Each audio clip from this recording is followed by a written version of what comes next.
And we are live, just a couple minutes late, and I assure you, John Pugliano is not why we're late today. It is all on me. I had some failures of some aquatic systems going on outdoors and lost track of time because I had to fix things. Because the one thing that goes to the absolute top of the priority list on any homestead is, if I don't fix this, things are going to die. And when it's 100 degrees out in Texas and a pump isn't going the way that it's supposed to, that's what's going to happen within the confines of a single podcast. Fish will mouth breathe and then float and die. So I had to fix that. So it's all on me, not on John. I also sent the link to the wrong place, I guess is the way to put it. So he was a little bit delayed on that because of me again. So he's here now. We'll bring him on in just a moment. Before we do that, let's go ahead and hear from our sponsors of the day. Sponsor of the day, number one today. Hey, we're going to be talking about money, at least on some level today, with John, because that's what John does, is talk about money. And you know what has a history of being money for thousands of years? Silver and gold.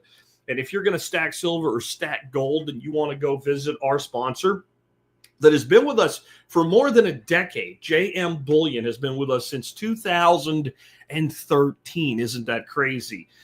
They are one of the best gold and silver houses on the planet. They have better pricing than the ones that advertise on cable TV like Monex, Atmex, Lear Capital. I can talk directly to the president of the company. They ship all their orders free, and they give MSB members a discount. So my question for you is, if you're going to stack silver and or gold, why would you go anywhere but JM Bullion? So check them out today, jmbullion.com. Next up today, knifekits.com, who is our longest continuous sponsor of the show.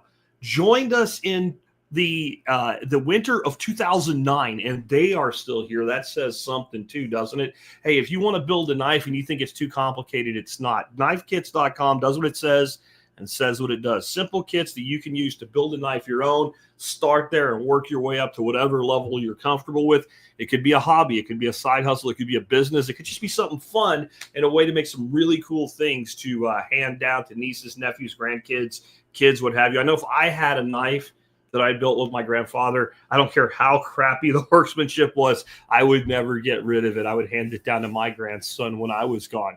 You can start a legacy like that very simply at knifekits.com, and they do a discount for MSB members as well.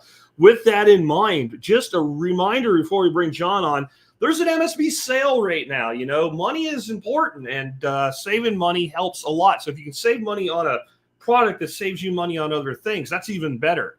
The MSB is $35 a year right now. I'm going to tell you the honest truth. If the MSB was $10 a month, you'd still be able to get your money out of it. No problem if you just use the discounts that are there when you're buying the stuff that's there. So check it out today. $35 a year. That's crazy cheap for the MSB. Support the show. Get your money back. And that discount will apply to recurring memberships as well. To join the MSB, just go to the survivalpodcast.com, click on members, and when you do sign up, use the discount code right now, SUMMER, SUMMER, no special characters or anything. Use that discount code. You'll get $15 a year off MSB for as long as you keep your account. And that sale does go away when this week ends.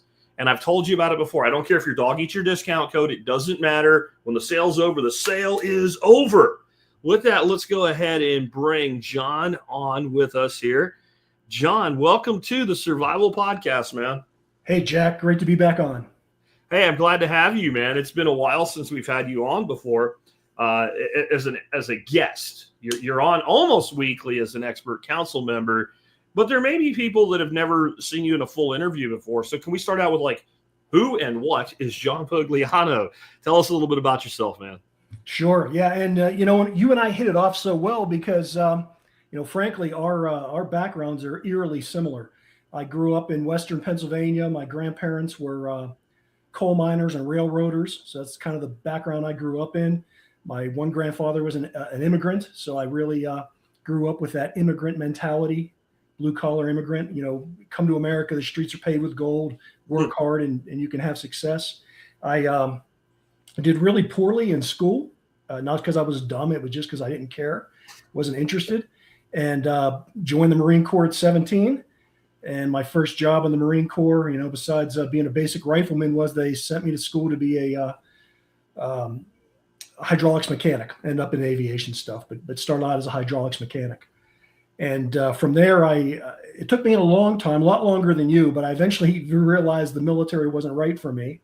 And so after having a close to 10 years in, when you factor in reserve time, and I actually really messed up. This shows you how dumb I was, not only for joining the Marines at 17, but I went on to become an officer in the Army, which I won't even go into that. But I was a misguided youth, and got out of the military when I figured out I didn't belong anymore, or when they let me out after that point, and went to a corporate sales career. The reason I went into the corporate world was I really didn't know about entrepreneurship. You know, people talk now about being an entrepreneur and all the opportunities and things. Listen, there was no internet back in my day, right? So any books you read, you either bought that you found from maybe the media or a catalog, or you got them from the library, or just from wandering around Barnes and Noble or whatever the bookstore was. So access to information was nothing like we have today. So again, it took me a while to figure it out, but I knew I didn't belong in a corporate structure, but I didn't know what else to do. I didn't know how to create a business. And when I looked at my options in the corporate world, because by this time I actually had a couple degrees and I had the military experience, so I could pretty much go in at different levels that I chose. I chose sales because when I looked at all the options, that was one that meant that this is back before not going to the office was cool. I looked at the corporate structure and said, wow, I don't have to go to the office every day if I'm in sales. That made it go right up on the list. And then it was, wow, I have unlimited income. That's for me too. And a lot of autonomy too. Like, cause when you're carrying a sales bag, you blow your quota, especially if you don't just make it. If you exceed your quota, they leave you alone. That was it, right? That's what drew me there and kept me there. Was I learned that if I just did my job, because I wasn't a great salesman. I'm not extroverted enough. I don't play golf. I mean, I was more of a technical sales guy. Same. But I was drawn into sales, and once I got into that area, then I figured out, yeah, I'm a business guy. How do I do this? Because I wasn't a corporate business guy. I knew I was a small business guy, and I harkened back to my youth, and I thought about the influencers around me, just the guys in my neighborhood, the people's fathers and things. And the guys that really appealed to me the most were those people that ran their own, machine shop, or one guy owned a little store. Those were the kind of people that I was most naturally interested in. And, but at that point I'm in my 30s. I got a wife and a bunch of kids, and to go and tell my wife, hey, I'm just going to quit my day job and go out on my own, and I'm not really sure what I'm going to do. Well, that wouldn't have gone over real well. So, and again, we are just in the early, we're not even in the internet days yet. We're talking dial-up modems were just starting. I'm talking like 1995, 1996, CompuServe. You're that talking, you've got mail. That's most people listening weren't even born. I know what I'm talking about. Yeah. Okay. Thanks. Yeah, true. It is. It's crazy how time flies by, which, thus the topic about not retiring. But anyways, so I kind of went through all this thing, and I'm kind of belaboring the point here to get to really the big topic of the day. But it took me a long time to figure out. I say I took a torturous path to get to my career point. I ended up a good 30 years. I'm a 30-year overnight success. I had time in the military. I had time in the corporate world. By the time I really figured out how and what I wanted to do, I was in my late 30s. And before I was a success at it, I was well into my 40s. And I don't mean I wasn't making money, right? I made money along the way, but to really do what I wanted to do and be who I was, it took 30 plus years to do it. And I eventually left the corporate world. My passion, and this is what I learned in the early 1990s, I had started investing really when I was still in the military. Again, Charles Schwab was a new revolution in those days. You literally used a payphone, because I didn't have a phone myself, but I'd use a payphone and push one to buy, push two to sell. Yeah. And that's how I started out investing. And it started out as an interest and a hobby. And then I figured out how to make real money at it. That eventually became a long-term career for me. And I manage money today. I always say I can call myself whatever I want to. I call myself a money manager. Yeah. That's what I enjoy doing. I don't like to manage people. I don't think people today appreciate how big a deal it was when you could get an E-Trade account or an online Charles Schwab account, log in and just trade stocks. Like before that, you needed a broker and you made phone calls and he faxed shit. And like, I remember my dad doing that when I was a kid in the 70s. And the timeline you're talking about, I was in the structured cabling business at that time. And I remember a job that we had to bid, and I went down to do the bid because I was in sales. Like I said, eerily similar there. And I get to this place downtown Dallas, like old downtown, and it's this big, beautiful house. And I'm like, this is probably going to be some idiot that wants like 2 drops put in for 2 cables, one in the kitchen, one in the bedroom or something. And there's no money in this. And what am I doing here? And I go in and there's like a whole group of these young, slick back, coughed haired guys that look like they're right off Wall Street, except they're wearing shirts like I'm wearing instead of a suit. And I'm like, so what do you guys need? And it ended up being like 40 network connections. And I'm like, okay, this is a house, and this is like 100-year-old house. So we're going to have to do things like pull crown molding off the wall and stuff. And there's things we can do. And like, you're going to have to pay somebody to put it back. And this is going to be expensive. And like, we don't care. And what it ended up being, they were a bunch of day traders that had put together their own little percolator so they could all be working together. And they had bought this house to become their office. And they didn't give a crap. The normal office job at the time, a data drop is about $120 to $140, depending on the situation. I think I billed those guys something like $500 a drop. They didn't blink. They're like, okay, fine. When can you start? When can you have it done? We need to get to work. And it was just because they could actually trade online. And I'd say that was about 95, 96 right. That's when it really all started. I mean, the day that I got my first CD-ROM that had data on it was, it was like a miracle.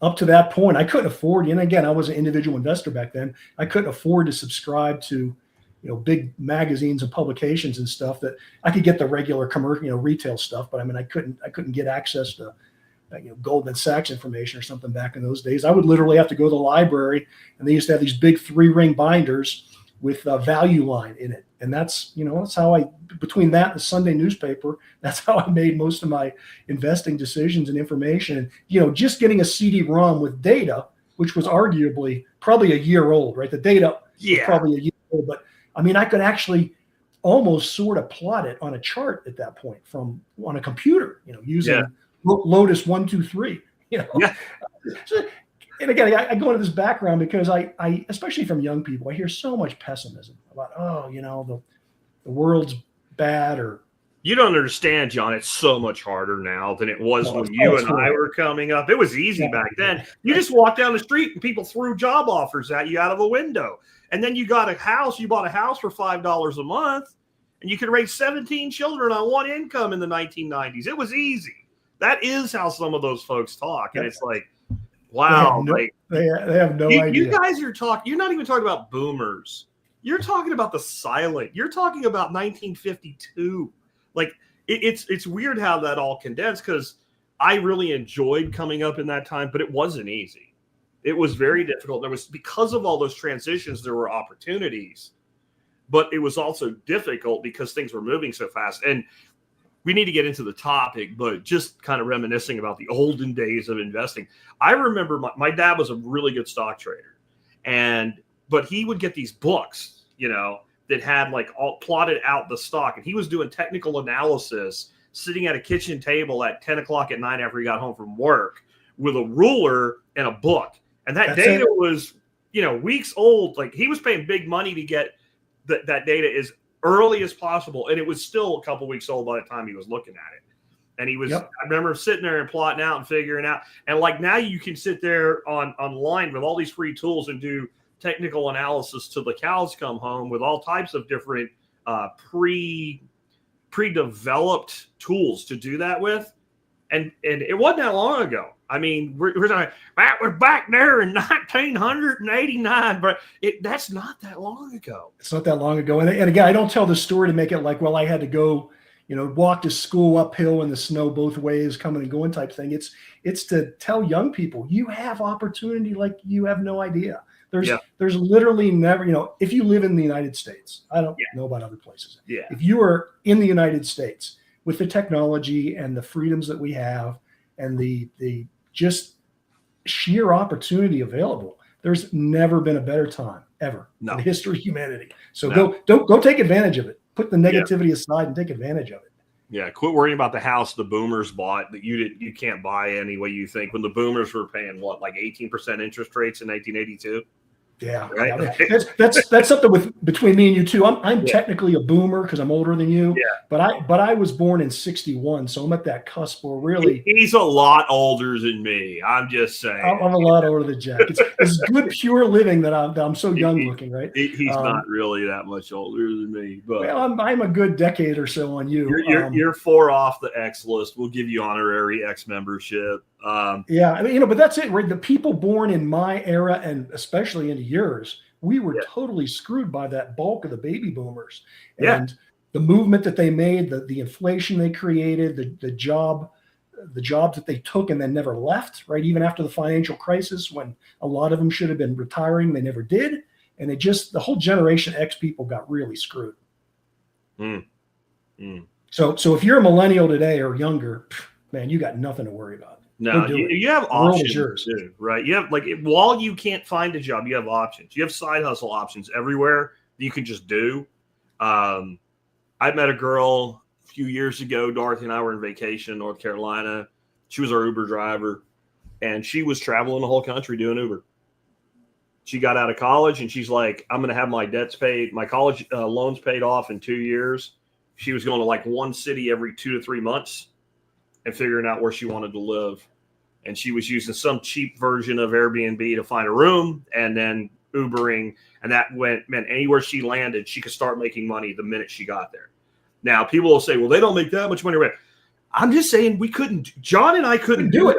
Just couldn't do it. We couldn't do that. Like when I came to Texas, I went and begged for a job packing boxes in a warehouse, and they gave me a salary of $5.90 an hour to do that work. And at least I could find that job. But people, well, that was a lot of money back then. No, it wasn't. It was not a lot of money. There is no time in my lifetime where $200 a week was a lot of money. You could maybe get by on it, but it wasn't a lot of money. That's just no.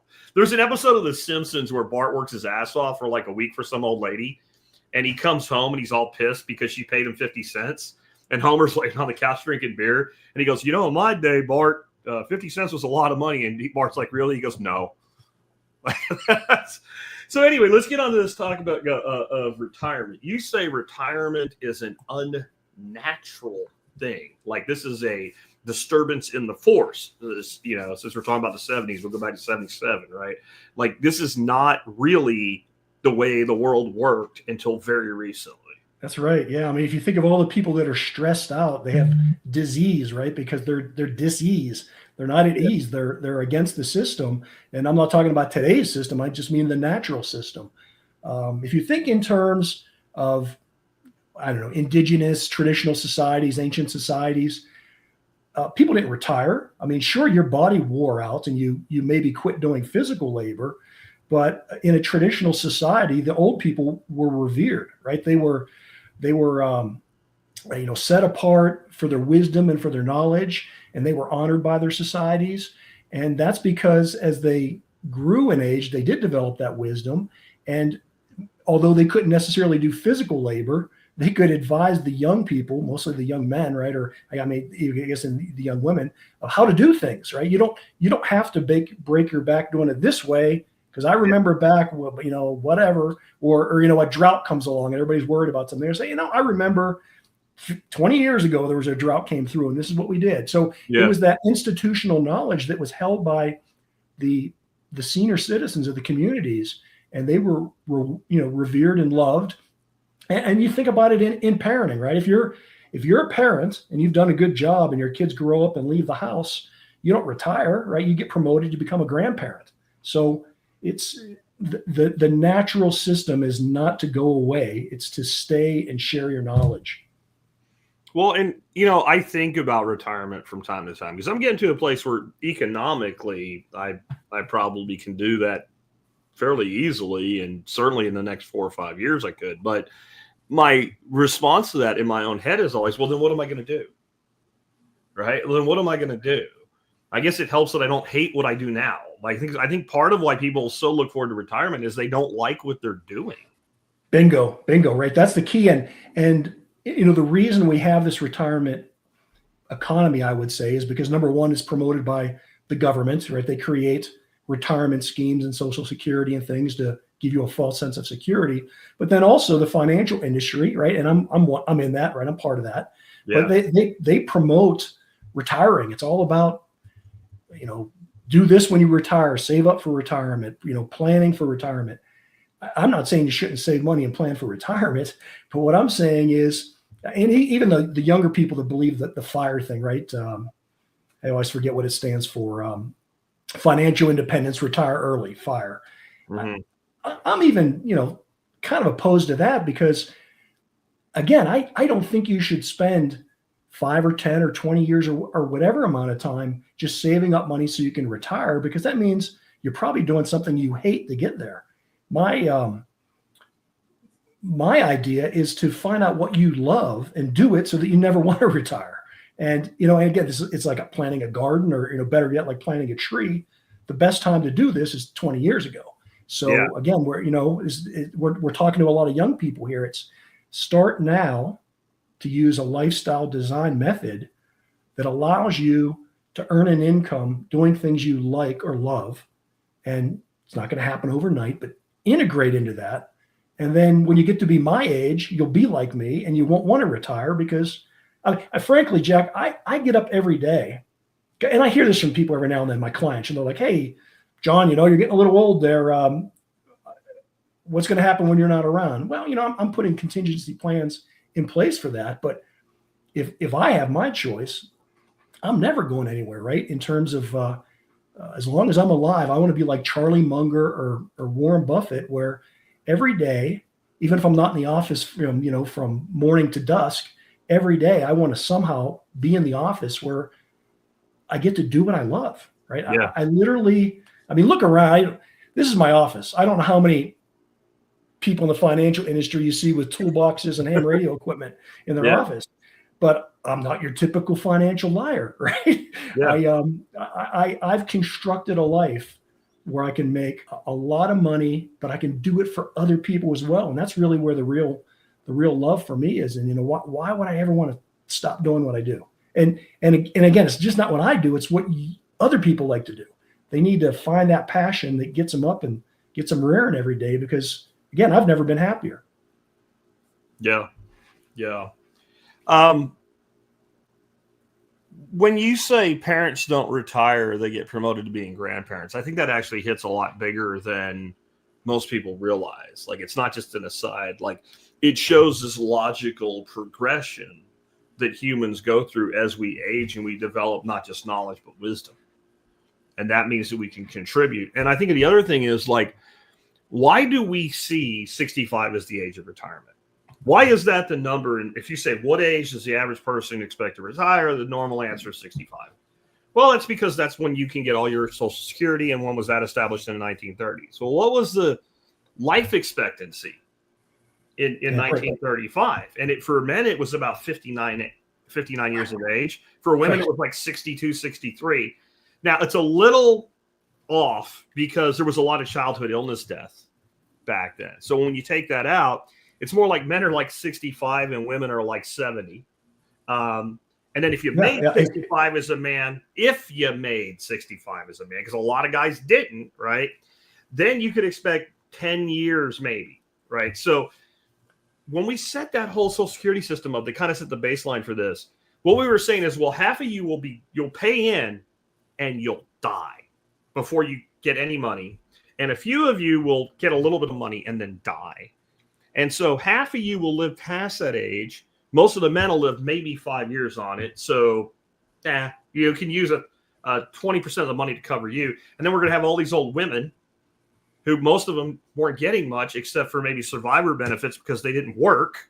right? So that system economically worked, and it was pretty much, here's a little stipend until you fall on the ground, right? You go in the hole, right? It was set up like all those institutions back then, and like our education system still pretty much is today. It was to train those people that were just a cog in the industrial wheel, right? Yeah. So you had to be retired by 65 because you were no longer, your body was worn out if you were physical labor at that point. Again, going back to our shared experience, Yeah. you remember the coal miners in the 1950s.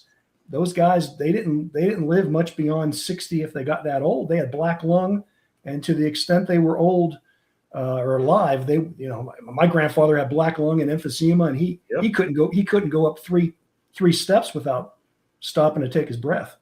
I remember my grandfather coughing up what looked like black tar in the 80s. The last time he'd been in a coal mine was the 50s. Yep. Right. And that's what it did to them. And I, as a teenager, a few times worked in a coal mine. Like, it is not easy work. It does break the body down. And, looking back at it then, I can't imagine a guy that did that job for 30 years, what that would do to your body. Not just the coal dust, the dank, the cold, the darkness, the slunching, like all of it, like just brutal physical labor. And we don't have a lot of jobs like that anymore. Even the physical labor jobs. And there's going to be somebody out there that uses a shovel to make a living or something. They're going to be pissed that I said that. I'm just going to say you don't know. If you haven't been in a hole in the ground where if you turn off your headlamp, you can see nothing. You can't see your hand 2 inches in front. You don't know. You don't even understand what that's like. Yeah. I mean, my grandfather was literally in the era where they still had donkeys in the coal mine, right? And you talk about doing it for 30 years. Yeah, you know what? They started when they were 15, 16, 17 years old. So even after being broke, after their bodies broken after 30 years, shoot, they were young men. They were still only in their late 40s, early 50s. Yeah, they were freaking my age. Unbelievable. I mean, life was a lot harder. And again, and this is not to discourage people. It's to encourage people. You can earn money today because we have more of a knowledge economy.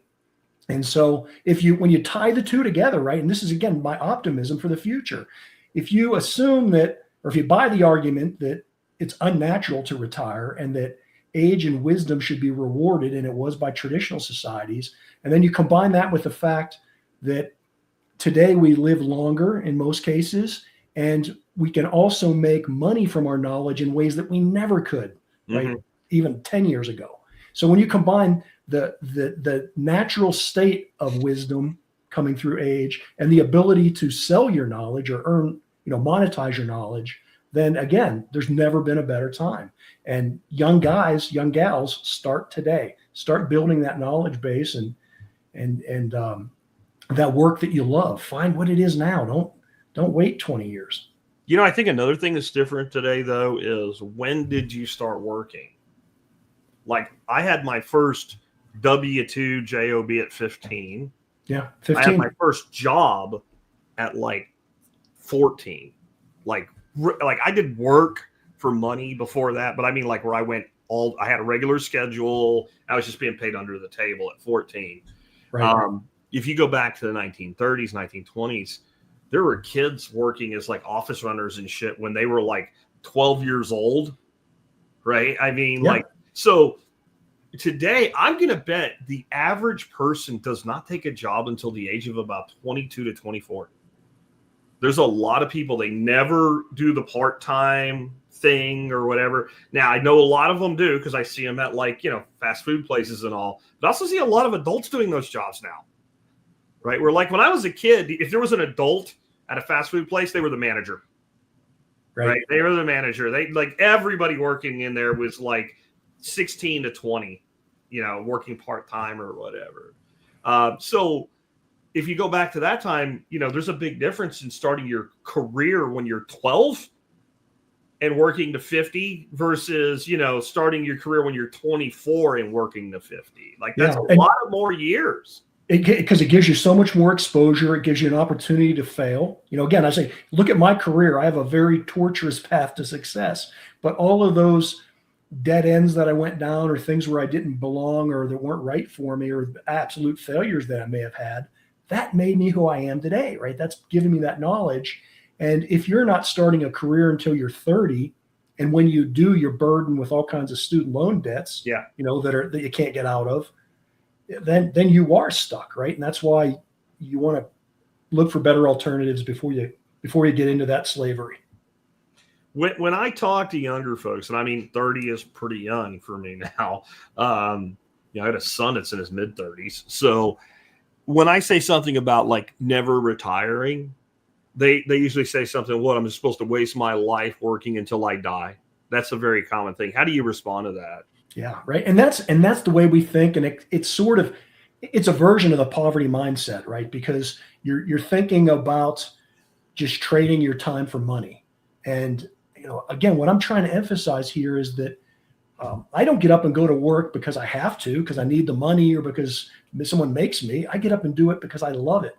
And so I literally believe that everybody has God-given talents and abilities, right? And I say God, I mean, whatever God you want to believe in, right? Whether it's evolution, even if it's just evolution, randomness, well, you still have certain. May the God of your choice bless you. The God of your choice bless you, right? And your genetic composition makes you unique and different than anybody else in the world, right? You've got a personality fingerprint, and that goes along with your abilities and your talents. And Jack, you know this better than I do. Why is one of the reasons Bitcoin is so valuable? Right? It's rare. It's rare. It's limited supply. Yeah. Same thing with you as an individual, right? There's nobody else like you, right? There is no survival podcast, right? There's no other. There's imitators. There are people that have come after you. There may have been one or two before you. I don't know, but I mean, certainly, if you haven't been the first, you made the genre. And no matter what anybody else does, and maybe other people will improve their thing someday, you are still the guy. And, Johnny Carson, right? I still look back to Johnny Carson as being the late night guy. Mm-hmm. I know nobody listening knows who that is. But people have certain talents and abilities and nobody else is like them. And so you use that to your advantage. And where this comes from not wasting your life is when every day you're getting up doing what you were put on the earth to do, then it's not a job anymore, right? It's a calling. It's a vocation. It's again, hearkening back to parenting, right? It's not easy raising kids, and especially when you're doing it, right? You wonder why the heck I did this. But when you get them raised, you can look back and say, all those the times of dealing with crying babies or bratty teenagers or whatever you had to deal with, it was all time well spent because you can see the achievement of your work. And that's the same way with, I would hope, with your job, right? You don't go to a job just to make money or just to work for somebody else. You're doing it because you're using those God-given talents and abilities that you have. And if you can figure out how to monetize them, then you're not working, right? You're doing what you love. Yeah. Yeah, I would agree with that. I think that's part of why people feel waste your life working, because they do not like what they're doing. They hate what they're doing, right? I don't blame them, right? I know. And again, I hated what I did for a lot of time. And I'll tell you when I look back, I think I hated things worse now than I really did, because at the time I didn't know how bad it was because I didn't know how good it would be. Yeah. But in looking back at that, I had a great sense of freedom even when I was still a wage slave, because I knew I was working towards something better. Right. So it isn't that you're going to have to wait 20 years to get the rewards. When you start walking down that path of independence and, your own, finding a way to monetize your creativity, when you just do that, when you earn that first dollar doing that, you're there, right? You don't have to be perfect at it. It's just pursuing that goal. Pursuit of happiness, right? We've heard that phrase somewhere. Wait, what does that mean? That's life, liberty, and the pursuit of happiness. Mm-hmm. When you're using your God-given talents, you are pursuing happiness, and you will be happy in the pursuit of it, not necessarily even the accomplishment of it. Yeah, I mean, I remember the first money I ever made, not from entrepreneurial, but like that I literally created something. Like I built websites and I sold stuff and I did it for my house, and then the thing that made the money happened while I wasn't doing anything. right? Like I put out a system and the system made money. And it was, I remember I got my first check because I was doing affiliate marketing at the time. And I think my first check was $63. And I had worked like 4 months to figure out how to do everything and like meet that payment threshold of $50 so I'd actually get a check. And like the next month's check was like $500, but like it was a $63 check. And at the time I was knocking down about $180 a year working for Fluke Networks. And I remember showing my wife this check and I'm like, look. And she's like, it's $63. I'm like, but no, I made this. She's like, I made this. Like, no, I made this. This is mine. I created the thing that made this money. And it did not. And I think there are people that get that. And they're like, my wife's wonderful. You've met her. You know her. She's an amazing woman. That's just not her thing. Just doesn't care. Right. Like she is the person that classical retirement was meant for. She doesn't want to do. She's the person that her retirement is more about doing hobbies and taking care of the grandkids and stuff like that. She's not.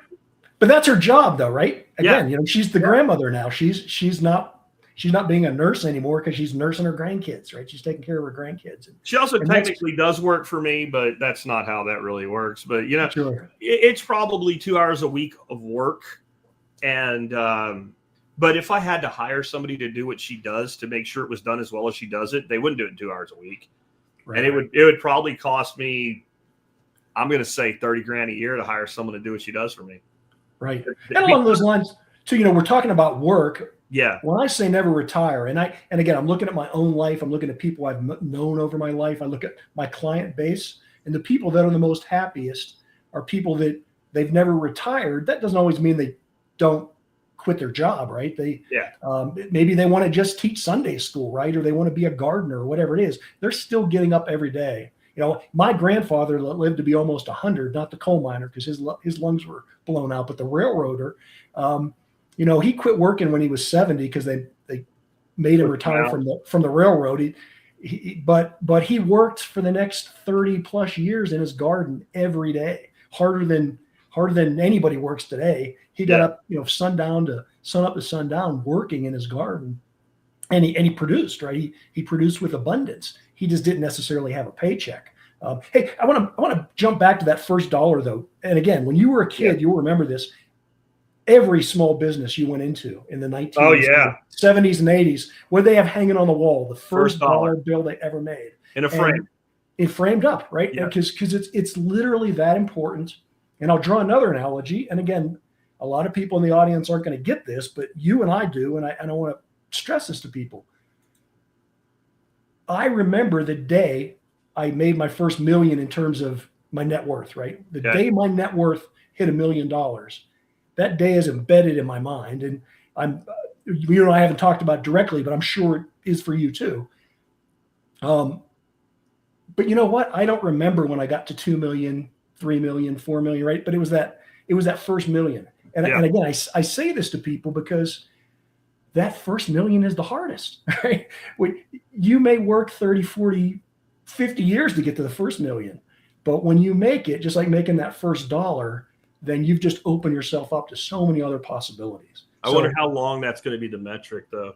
Like, because $1 million ain't what it used to be. Ain't what it used to be, right? Bro, right. If you had $1 million in 1950, you weren't just well off. You were effing rich. Oh, rich. I mean, rich, like Richie rich. Like, remember, Bruce Wayne in Batman was not a billionaire in the 60s. He was a millionaire. They didn't specify like a couple $100 million or something, which is probably what you would get the vibe of even for that time.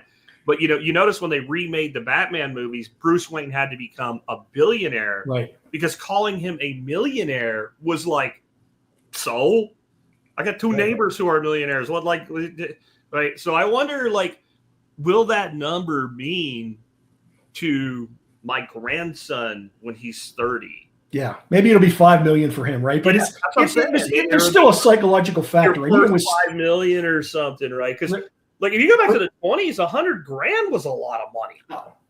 I love to watch the old black and white movies on YouTube and stuff, and it's just funny when they talk about. I was watching an episode of Perry Mason, and they were talking about 25 cents for a cup of coffee, and they were like, and this is in the 50s, right? But they're like, wow, that's like gold. Who would pay 25 cents for a cup of coffee?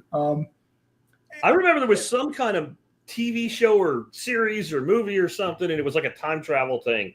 And it was like, it wasn't Billy the Kid, but it was somebody like that from the past that came to the future, and something happened to his gun. He said, I paid $250 for that gun, you know? And it was like, yeah, like money is been massively devalued.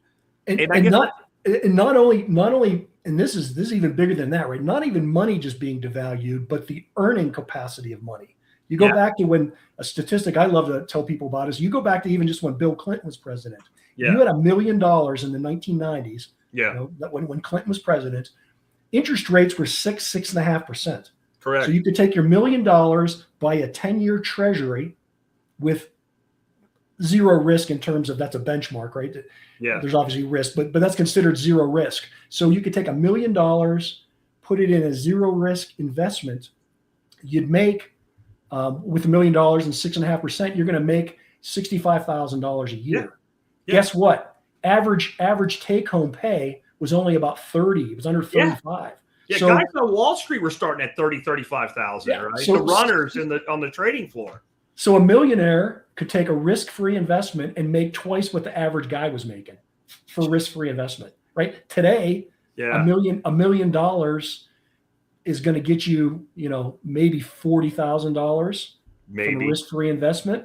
And what does 40,000, right? That's not even half of what the average take-home pay is. Yeah, it's not just a lower interest rate. It's that if you were making 65, you can do okay, but you can't do like you could have done in 95 on 65, right? Not even close. I remember in the 80s, probably about 86, like I had a bank account and all. I got up to like $1,000, and my old man tells me, well, you should put it in a CD and get a better return on it. And I think I put it in like a 2-year CD, and it was like 8.25%. Yeah, like that. Yeah, like 8% sounds like a scam today, right? That's what a guy with really good credit gets on his credit card is an 8% interest rate. Maybe. It's kind of insane. And now interest rates are supposedly high, but yet that fixed income is crap. Well, I won't turn this into a Bitcoin show, but Michael Saylor's changing that with fixed income options. What do you see though as people like expanding the definition of work? Like hobbies or something, or we keep joking that I'm gonna, like, one of my retirement jobs is going to be being Santa Claus in the mall, like a full-on Santa or something like that. It doesn't necessarily mean that you're working for the man anymore. In fact, you shouldn't be. Right. And I'm gonna transition to more into the knowledge side of it, but just even on the physical side of it, what do you love to do? Okay, again, people love to garden. Most people I know that are gardeners, it's because they retired and they have time to garden now. They're still doing physical labor, but they're doing a hobby. They're and it's not just a hobby, they're creating a product from it, right? So that's why I would argue kind of along permaculture principles, right? If you're creating excess, you're creating abundance. So even if you're doing it in a hobby, you're still adding value to the universe. But even young guys, I knew guys, when I was in my sales career, I knew guys that loved to golf. They were excellent golfers. They were not good enough to go on to be pro golfers, but they were really good golfers. And they were much better golfers than they were salesmen, but they were highly, highly paid salesmen because they were so good on a golf course. And again, I used to joke with those guys, you're not a salesman, you're a professional golfer.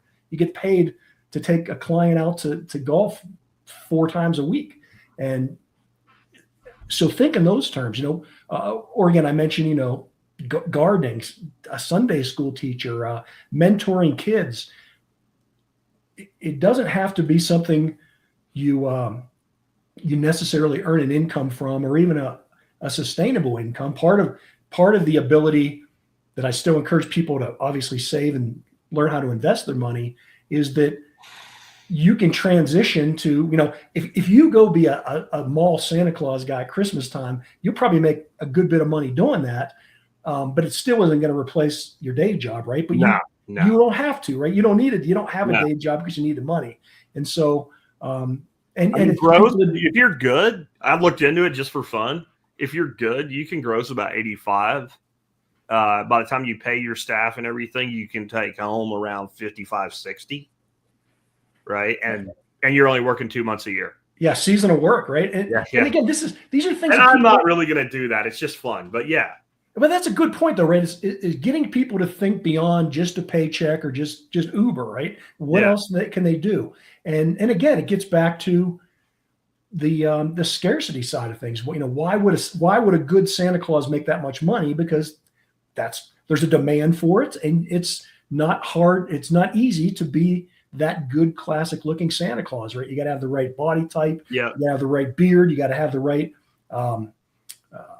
rapport with children, right? What you're really selling is the experience and the memory, right? That's like, if you get, like, we could analyze businesses and pick them apart and say, well, what are you really selling? You're not getting paid to be Santa. You're getting paid for this picture this person's going to send copies to the whole family and the kid's first Christmas, and she's on Santa's knee, or, they do the thing where the whole family sits on Santa, even though they're grown-ups or whatever. That's what you're selling. And that whole experience of like we used to take the grandkids to Six Flags every year for this. And they created like a whole village and all, and you kind of meander through, and Mrs. Claus reads the kids' stories, and then they go see Santa. And that was like, I looked at that and said, I see why these people make the kind of money they do. They're putting on a theme show, right? Which is why I'm not actually going to do it, because that's not me. But it is an example of like just thinking differently. Like, when you don't need money, you can work for no money, or you can work for less money than you otherwise would. So I love to teach, but I'm not going to go teach at a community college because it pays dog shit. You can't afford to get me out of the house right now for that amount of money.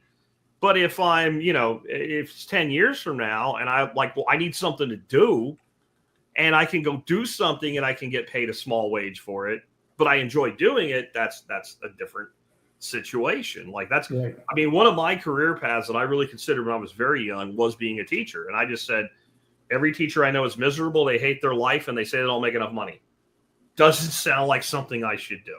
Right. And then the same teachers that would tell me how bad it was would tell me, but you'd be good at it. Yeah, no. But it might be something I would be. And I don't say that to tell people what I might do, but to give them an understanding of what they might do. You might find something else to do. You could, start a YouTube fishing channel and video yourself fishing every day. It doesn't matter if you make a lot of money. It matters that you have a business, and now you have a tax deduction.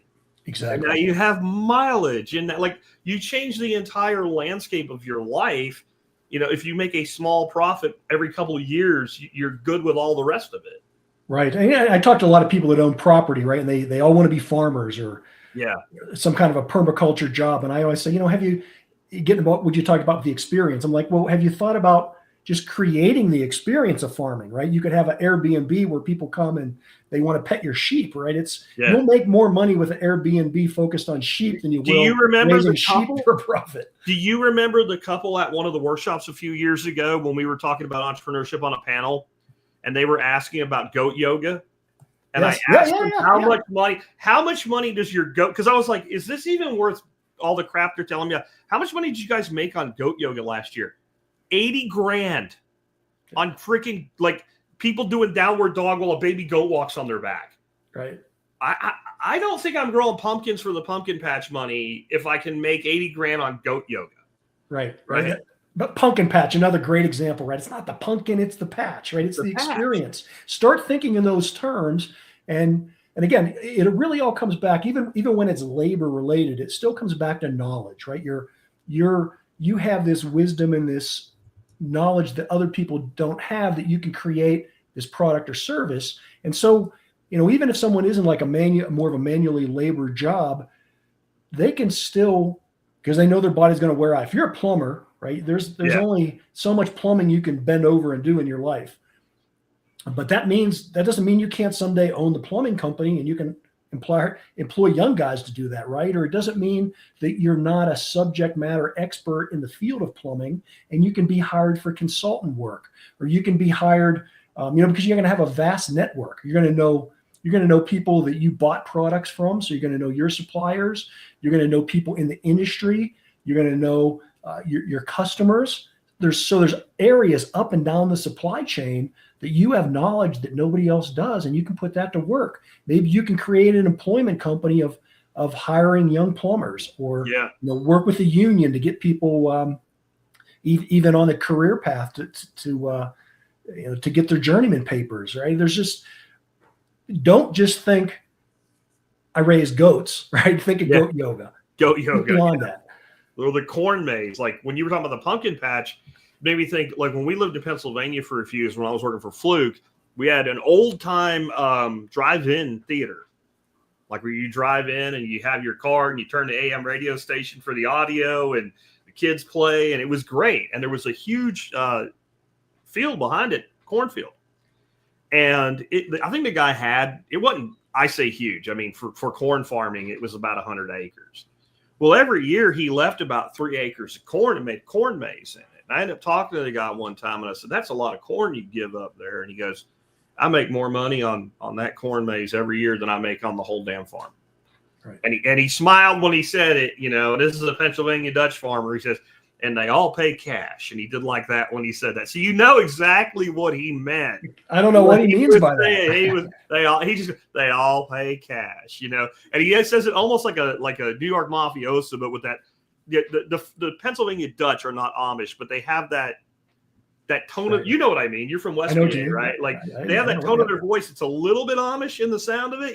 They all, and I can't do it, but it was like mob boss meets Amish. They all pay cash, and it was like, corn, screw corn, right?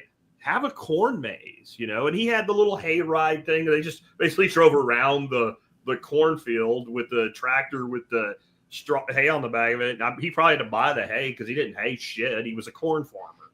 Right. And between the hay rides and the corn maze, he was probably making twice what his farm was making him, and having fun. Yep. And you've brought up that point about the taxes too. Whether you are your own entrepreneur or even working for a company, you may not just be working for the money, right? You may be working for that tax quote write-off. It's not a write-off, it's an expense. Yeah. If you're quote retired, but you still want to have your own little mechanics work or machine shop on the side, well, all the tools that you buy are write-off, right? Because they're used in the pursuit of the profit of your business. You can't help it if you go to use that screwdriver every now and then for something else. You're using it more than 50% of the time for your business. When I started doing what I'm doing, and Jack, before we got on, we said about, I retired 15 years ago. Don't tell anybody.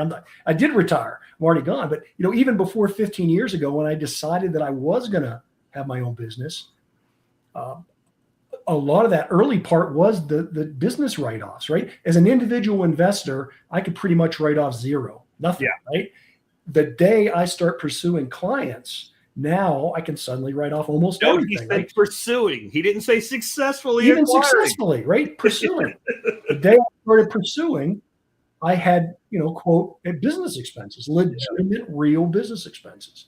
And so people should look at that in their life. What are things people always say, how do I create a lifestyle business? Well, what's your lifestyle? I don't know what you like, but find the things you like doing and then figure out how do you monetize them. Because if you can even pursue the monetization of those things, then they become expenses for a business purpose and you can write them off and you're going to use them or do them anyways.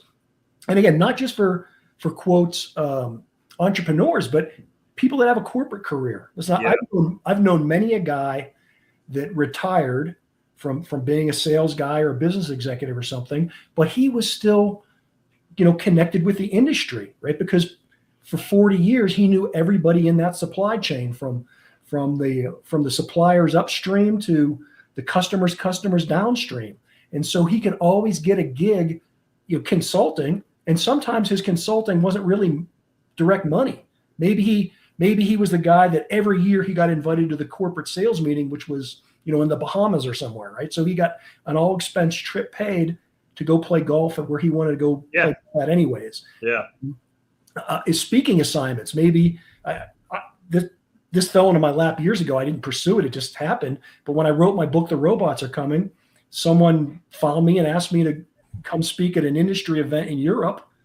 Well, to avoid taxes and EU work rules and all that, I didn't get paid for the speech, but I got paid my expenses to go there, and everything was first class. But I didn't go first class, right, on everything, right? So I ended up having an all expenses paid trip for me and my wife, basically, on because she was an employee of the business, by the way. Yeah.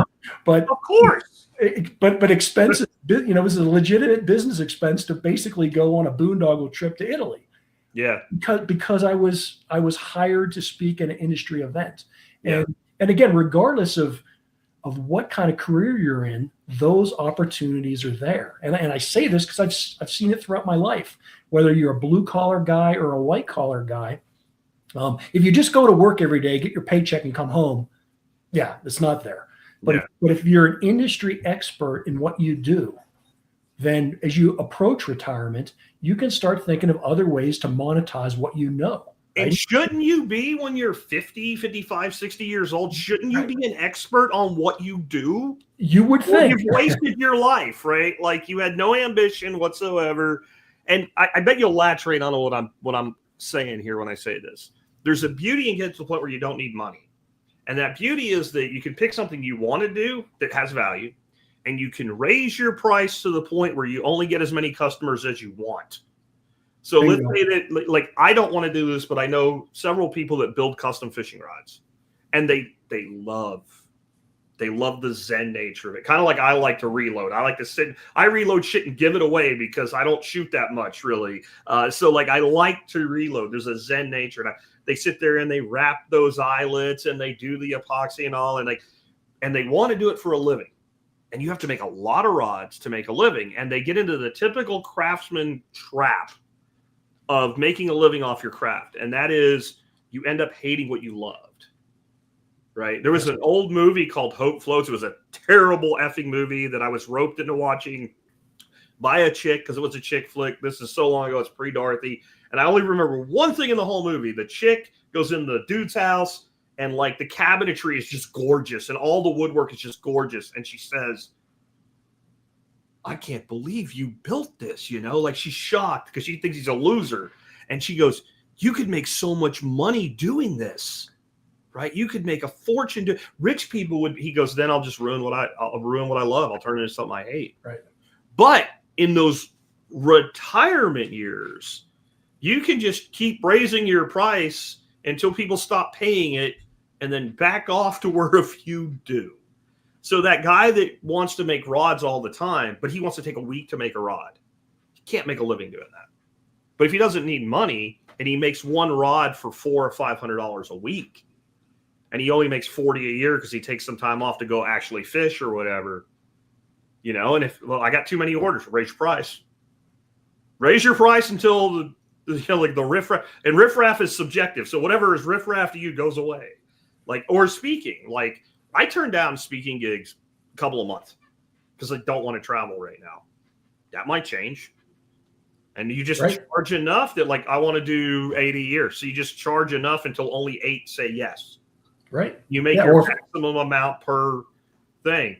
Or here's another. Or again, if it's that place you really want to go to for vacation. I don't take vacations. Yeah. I take business trips. Exactly. But, everything's a business trip. I'm a podcaster. Yeah. I talk about everything. Everything's a business trip.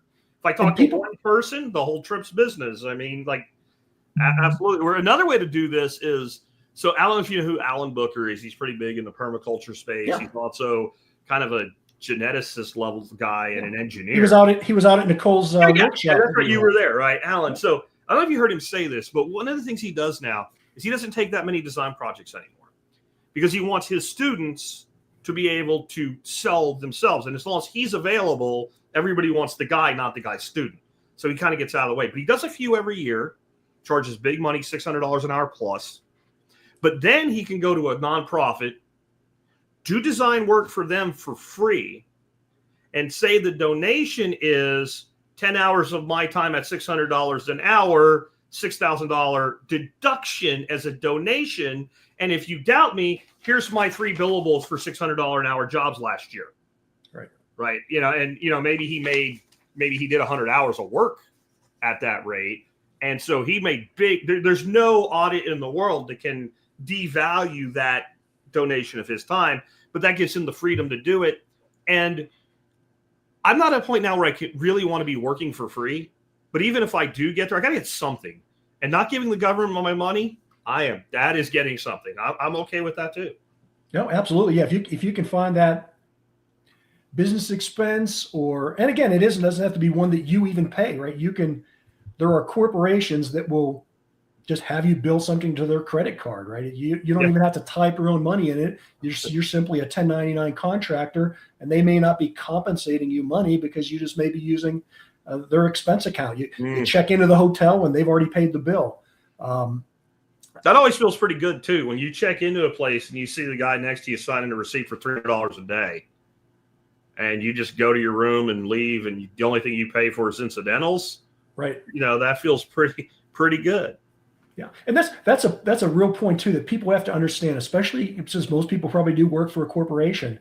There are these opportunities. And as you get older, even if you want to work, there's age discrimination. That's real. They may not want to hire you anymore once you get into your 60s, or in some cases, even your 50s. Yeah. And so if you do get laid off, a lot of times they'll lay off the older guys because they're the highest paid. And then that guy has a really difficult time finding a new job at the same level. Really difficult, right? Because age discrimination is real, again, because our society's too stupid to recognize the value of wisdom. Yeah. But it doesn't mean that you have to be unemployed, though. You just have to be creative at it. Because every corporation, although they may not want to pay you $1,000 salary, every hiring manager, any middle level manager has a $10,000 budget. And obviously someone in the executive suite has much more than that. But yeah, if you can't find $100,000 job to replace your old salary, can you find $10,000 gigs, right? Maybe in one case, you're going to help them with a problem that they're having in their facility. Because again, you've been in that business all your life, facility management or something, or maybe it's a sales issue. They're having a sales meeting, or they're having a sales problem. They're having a hard time finding the right salespeople. You can come in as a consultant to help them with hiring practices. Whatever it is, you're no longer limited to just working for one company, right? Because they fired you. So you can not only work for your old company, you can work for your competitive company. You can work for the suppliers that supplied your former company. You can work for your customers that bought from your former employer. So in a lot of cases, your old employer may put you on a retainer just to keep you from going to work for the competition, right? Even though they're not going to give you $100,000 anymore, but maybe they'll give you 20, maybe they'll give you 15. Yeah. And you put multiple of those together, multiple streams of income through the knowledge you had in your old industry.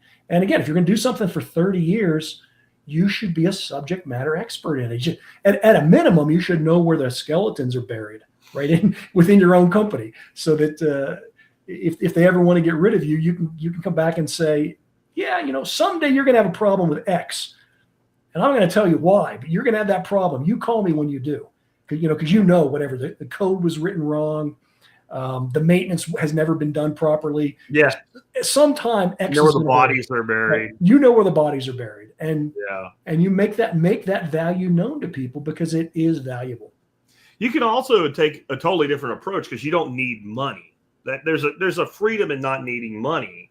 And so you could go to one of these types of people you're talking about that has some discretionary budget and go, well, what do you actually need? Right. And okay, well, if you could have those things, what's it worth to you? And you can do an incentive-based compensation. Maybe it's they need 3 new suppliers into their supply chain, and they need to be vetted. Well, what is the job worth? Not what is the time worth, right? If I can find those 3 suppliers fully vetted out for you, what is that worth? Like you said, $10,000 gigs, you might be working 2 of them at the same time. Some of this stuff might be stuff that they can't do because they're myopic and closed in, and you have more contacts and you can get this done in a day. Yeah. Right. You just said the magic words to selling, though. What do you need? Right. What do you need? And as a salesman, it took me a long time to figure that out, but I'll tell you, one of the highest paid salesmen I ever met, He was an independent guy. He was an old Italian guy. Yeah. He sold everything because he really didn't sell anything. Yeah. He literally had a network of people, and he would go to them and say, what do you need? And he would either find it for them or help them find it. And he was solving their pain points, and he would make hundreds of thousands of dollars when $100,000 was real money, right? This guy was making. Yeah. And literally he knew everybody, right? He didn't actually know a lot of things. He just knew everybody. He knew people everywhere. And he established those relationships. So, you know, the guy that he knew today, well, 15 years from now, he's now a CEO somewhere, or he's a purchasing manager, or and literally around the world. I'd be in his office and he'd be getting phone calls from Europe asking him for something. He's like, oh yeah, you know, I went to high school with that guy's brother's cousin. You know, he just knew people, and he never sold anything. He literally said, what do you need? When I was in that world, my thing I would do, especially networks, test equipment, all of that, I would have, you know, a group of engineers sitting at a table. We were talking about product needs and all, and I just finally got handed a pencil. I'd say, this is a magic wand. You can wave this. There's no budget. There's no nothing. What would this do if you could just wave your wand and have it? And sometimes you get a little pushback. No, don't. Just tell me what it would be. And then you get as close as you can to that. And then you put that on a piece of paper and you get them to sign it. That's sales. I mean, that is, it's so simple. And when you try to train that into your team, they're like, oh, you can't. That's why I'm here and you're there, right? Because you wrote $800,000 of business last year and I wrote 12 million. So maybe it's not as hunky as it sounds. Maybe this actually works because now you're selling them the closest match to what they want as you can get. And if you're good at what you do, that probably means it's better than anybody else can do for them because no one else asked them that question. Exactly. They said it's just another version of what do you want? But it was a way to open up because engineers tend to be, you know what they're like. They're boxed in, right? So you had to break the box instead of get out of the box, like break the top of the box open so they could think, well, we would have this, this, and this, and this, and this, and this, and this. I can't do that, and I can't do that, but I can do this piece over here. And I know who does the other thing, and I'm going to bring him in, right? Let me call Derek from Siemens, and we can take care of that optical side for you. And like all of a sudden, you're a consultant, and like they're all when they start taking fucking notes, right? You that's it. You've got the deal. When they start like thinking about it, and if you can get them to laugh, take notes, and start spending the money they're going to save, it's over. You can get anything you want at that point, and you're not being like the shifty car salesman. Exactly. And again, it's that poverty mindset. You're not having a poverty mindset when you're saying, I can't do this, but I know someone else that does. And whether you're directly or indirectly compensated for making that link doesn't matter, right? Because you're helping the customer solve their problem, and they're going to remember that. The guy that you referred is going to remember that. Yeah. And you know, it doesn't happen today, right? It's not like you're going to find money in your pocket tomorrow from law of attraction or something. But if you have a career where you're doing 20, 30 years of making those connections, then you have a reputation for being an honest person to deal with, and money will find you, right? Money goes where it's treated best. And people will want to work with you because you're not the used car salesman, right? I'm not a financial liar, right? I'm trying to figure out how to make that as an advertising campaign. Yeah. Right? If I advertised, I would use that as an advertising campaign. I think the best thing you do for your brand with that is you do not call yourself a financial advisor. You call yourself an investment manager. And I'm an investment manager. I'm a money manager, right? Yeah. And I hear from a lot of people that are stuck in the financial lying industry and trying to get out of it, right? Because they're not happy doing the bad things that they have to do to make money. Yeah. And they come to me and they ask me how to do it. And I say, well, you don't want to know how to do it because you won't do it that way, right? Because again, it's telling 9 people out of 10 you can't help them, right? Yeah. It's not trying to get assets under management. It's not trying to sell the next contract. That's so important too. The most powerful word in sales and marketing is no. No. And when you get into a point where you don't need money, you can start saying no. And a funny thing happens when you just say no and you're not like, no, I can't, no. Like you're just like, no. People are like, sometimes they just start throwing numbers at you. right? Now, when you're 30 and you need a job because you owe 800 grand in student loan, you're not there. You can't say no, right? But when you're 55 years old, you can just be like, I don't think I want to do that. Right. And what would it take to get you to do that? I don't think it, and then I don't think there is anything you can do. And then they start trying to prove to you that you're wrong. And sometimes you are. Sometimes they start throwing out numbers and eventually like, let's put a pin in that one and talk about that a little bit right there. Right. So like, or. And I'll speak to that too. And it's not that people throw money at me, but when I was 30 years old, specifically, I remember being 35, I pretty much knew at that point that I wanted to do what I do today. But it was a dream. I mean, technology wasn't even there that I could do it, but I did know that I wanted to do that. I wanted to manage people's money in a way that I had managed my own because I was making money and I knew how to do it, but I couldn't and didn't want to go out and work at Edward Jones or just throw out a name, right? At one of these other places. Because I didn't want to do it their way. I wanted to do it the way I knew how to do it. Yeah. But no one was going to throw money at me at that point because I didn't have enough demonstrable experience.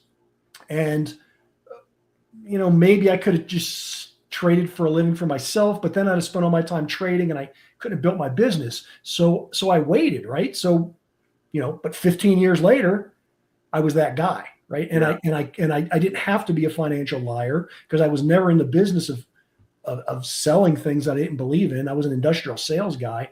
When I left that job and started what I do today, I didn't have to go out and collect assets under management. I mean, I literally, it sounds like a cliche, but I did what you and I tell people to do. Say what you do and do what you say. That's it, right? And I didn't try and convince people I was right or convince them that I could do something for them that I couldn't.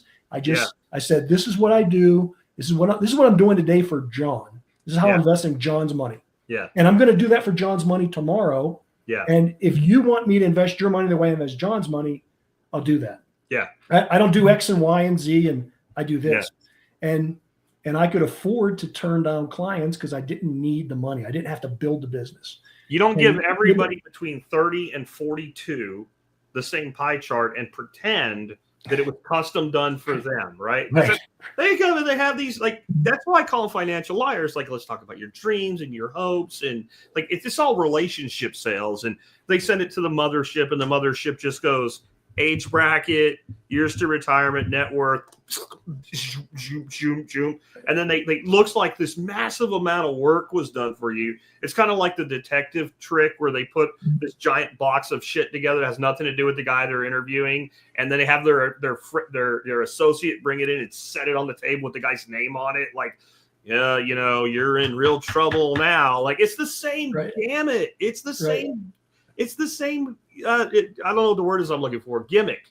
It's the same gimmick, right? Like, a sales technique. It's a sales technique. It's a sales technique. And then marketing bullshit. Bullshit. I hate to say it this way, but it works better on women than men because women have this much more need to reciprocate. You did something nice for them, they should do something nice for you. I love my wife. We go shopping for a car though. We leave and she goes, "But he was so nice." I'm like, "To sell you a car." Right? Like, it wasn't nice because he likes you. It wasn't nice because he's a nice guy. He's following his training. Well, how do you know? Because I used to train people how to do it. Like, this is just a typical thing where, like I said, you manage money. That's a very different thing from financial advisor because most of those guys, you don't need them. That's my big problem with them. You don't need them. You could get that pie chart anywhere and throw your own money in Robinhood or something and allocate it that way. Right. They don't do any trading. They don't know anything. And the funnest moment I ever had with one of them was when they were trying to convince me that it didn't make sense to get out of certain investments if you knew a crash was coming, because look how much money it went back up the next year and whatever. And I'm like, so if my value goes down by 40%, doesn't the next year it need to go up by 80% for me to break even? And it's like the Android thing with must not hurt human. Like, it just starts to like frizzle. And like, no one's supposed to ask that. Like, it's not in the manual what you say when they say that, because they're not supposed to say that, right? Like, it's insane to me that industry works that way, and that's why I love working with you, because you don't do things that way. Yeah, well, and that's part of the whole sales gimmick too, and it's the security of it that you're sold to in every area of your life. It'll be like, well, how's your performance against the S&P 500, or did you beat the Yeah. S&P 500 or do this or that? Yeah. You say, well, if you just want to be in the S&P 500, just be in it, suffer through the downward times. Yep. Sometimes you're going to get out. I got out in 2023. There was no recession, right? So I did not beat the S&P 500. Yeah. I don't care. I every year, I'm still young enough where every year I pay a premium for term life insurance. Yeah. I don't die, right? But I'm happy to pay that premium. Yeah. Because there's protection. I hear people that'll not want to, because of whatever they believe, right? They either don't want to get in or out of a trade because it may or may not go down. I try and tell everybody it's a risk, though, right? And it's like being an employee or being an entrepreneur, right? How many small businesses start that fail? A lot, right? Yeah. So how many if you work for a corporation all your life, maybe you're going to be more stable than the guy that starts his own business. But for that 5-10% of people that are starting a business that are successful, they're going to be way above, just a lifetime employee at a corporation. I think it makes but it comes down to work, right? You have to work. You have to take the risk. I think being an entrepreneur makes this type of transition to like this. I don't know if the word retirement is the wrong word. Maybe it's a type of retirement, like a career retirement. I don't even know what it is, but it's this transition to where like the income, there may be some, there may be none, there may be a lot, there may be a little, but you're still doing something. I think for entrepreneurs, that's a much easier transition to make because, there's options like I have in the notes here from reading your stuff you prepared for the show, like mentoring, networking, and volunteer, right? Those are all things that you can be doing at this point of your life that often lead to income, even if you don't seek income with them. Exactly. Yeah. And again, even if you're in the, we're talking a lot about knowledge type work, but even if you're in the trades, right? Yeah. Say you're that plumber, right? You made your money, you're happy, you are quote retired, your back is broken from bend over working on pipes. Yeah. That doesn't mean that you can't volunteer your time for Habitat for Humanity or somebody and again lay their plumbing out or consult for them or plumbing one house a month is a big difference than working every day as a plumber, right. Or you see a lot. We think more in the medical field, but there's a lot of doctors and dentists and things that volunteer their time. The Doctors Without Borders thing, right? Yeah. They're plastic surgeons. They go fix kids' faces in poverty, war-struck countries or something. They do it for free. You could do the same thing as a plumber, right? There's a widow in your neighborhood that needs her sink unclogged, right? You don't have to charge her for it. You can go out and use your God-given talent, no matter what it is, that wisdom you acquired. You can use that to make other people's lives better. And when you do that, you're either going to get paid in dollars because you're creating a value, or you're going to get paid in social aspects, right? Because now you've got a good reputation. Now people love you. Whatever reason it is, if you do good, you get paid. You get compensated in some way. Yeah, when you do good. Yeah, you're making me think of someone from my childhood here, Buddy Shoemaker, up the road from my grandpa, who made wine for everybody. Right now, he worked at a place called Persona Aluminum for 30 years and retired from there. That was a good job at the time for the place too. I mean, it was people lined up to try to get in the door there to get in. Because if you got in, if you didn't rob a post office or stab your supervisor, you were going to retire from there. You'd work swing shift like crazy for your first 5 or 6 years, and then you'd get a regular, shift lock, and then you do your thing. But he always loved making wine. And he made the way he did things. You took him stuff and he made wine and he kept half the wine. Well, he didn't. If he drank as much wine as he kept, he would have been dead by the time he was 40. I mean, he'd have blown his liver out of his left ear if he had done that. But what he was a networker. And he was a networker for the whole town. And if you needed something and he liked you, and you made a phone call to him, he made a phone call to somebody else, and you'd have it by the end of the week. No one said no to the guy. And it wasn't the mafia, you're not going to say no. Like you just didn't. Like his buddy. Like no one said no to Buddy. And you always knew when he was making his sake, when you walked by his house, it reeked. You could smell like, oh, he's making sake this week. And that guy, he'd show up at a wedding with an 8-year-old bottle of strawberry wine or something like that. And there wasn't there's no way that man could have wanted for anything in that town. His house was probably paid for by 1969, right? You know, he had his little shack house like everybody else over there. He had his garden, and he had his hobby. And I don't know that he made any money directly, but I'm sure there was a lot of that cash money going on too, right? This is not exactly a place where you know, people were still familiar with the concept of moonshine. I'm just going to say, you know, right. The oldest continuous operating brewery in the country is across the street, basically, from where I went to high school. So there was a whole culture of that. And this guy carved out this niche for himself. He didn't apply for it. He didn't send a resume anywhere. He didn't ask anybody's permission. He just did it. Right. You know, and he was an entrepreneur in that endeavor, but like that wasn't his career. He was a factory worker. Right. My coal mining grandfather, once he had to go on disability, you know, sometime in his 50s when he got black lung. And I used to joke with him. He was like the mayor of the town he lived in, because as a little kid, you know, my mom was a beautician. She'd work and do hair, and I'd go with my grandfather in the summer. And so all day long would go around the little coal mining community, and he knew everybody in that town, right? Everybody. You mentioned Buddy. Was your friend's name Buddy? Yeah. So my grandma's name was Bud, right? His name wasn't Bud, but everybody called him Bud. And literally, you couldn't go anywhere where people didn't, even on the road, they'd stop to talk. And the cop on the sidewalk that was helping kids across the street, you know, would stop the car to come over and talk to him. You go through the grocery store, everybody just knew the guy, and he didn't do anything for money. It was just community, right? But he would come home with tomatoes or squash or what everybody else was growing, because I was like, here, bud, how's your tomato? Oh, well, here, I got tomatoes. Or you know, he smoked cigars and drank beer, and he was always, hey, I got a case of, I forget what crap beer he used to drink, but you know what, bud, I got a case. Let me put it in your trunk. Out your way. It was probably Iron City, right? Yeah, Iron City. He was some weird German. Oh, I forget what it was. Brow or well, you know, what was Stroh's?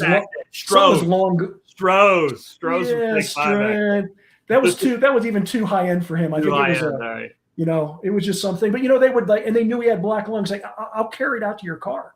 Yeah, you know, your grandson's too young. I'll take the. And this is the days when they were, you know, bottles of beer, right? Yeah, returnables, right? Or you got those returnables? Let me go get you a new case. You know, and he had that sense of community. And again, he wasn't getting paid for stuff, and he didn't quote need the money because he had his black lung pension.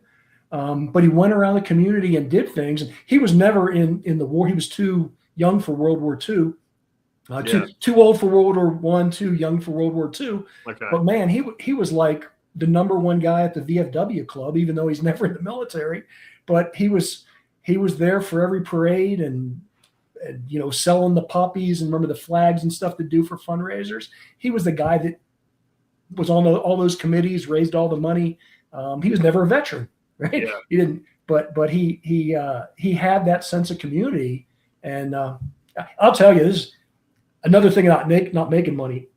Back in the day, they used to run the number. You know what running the numbers were?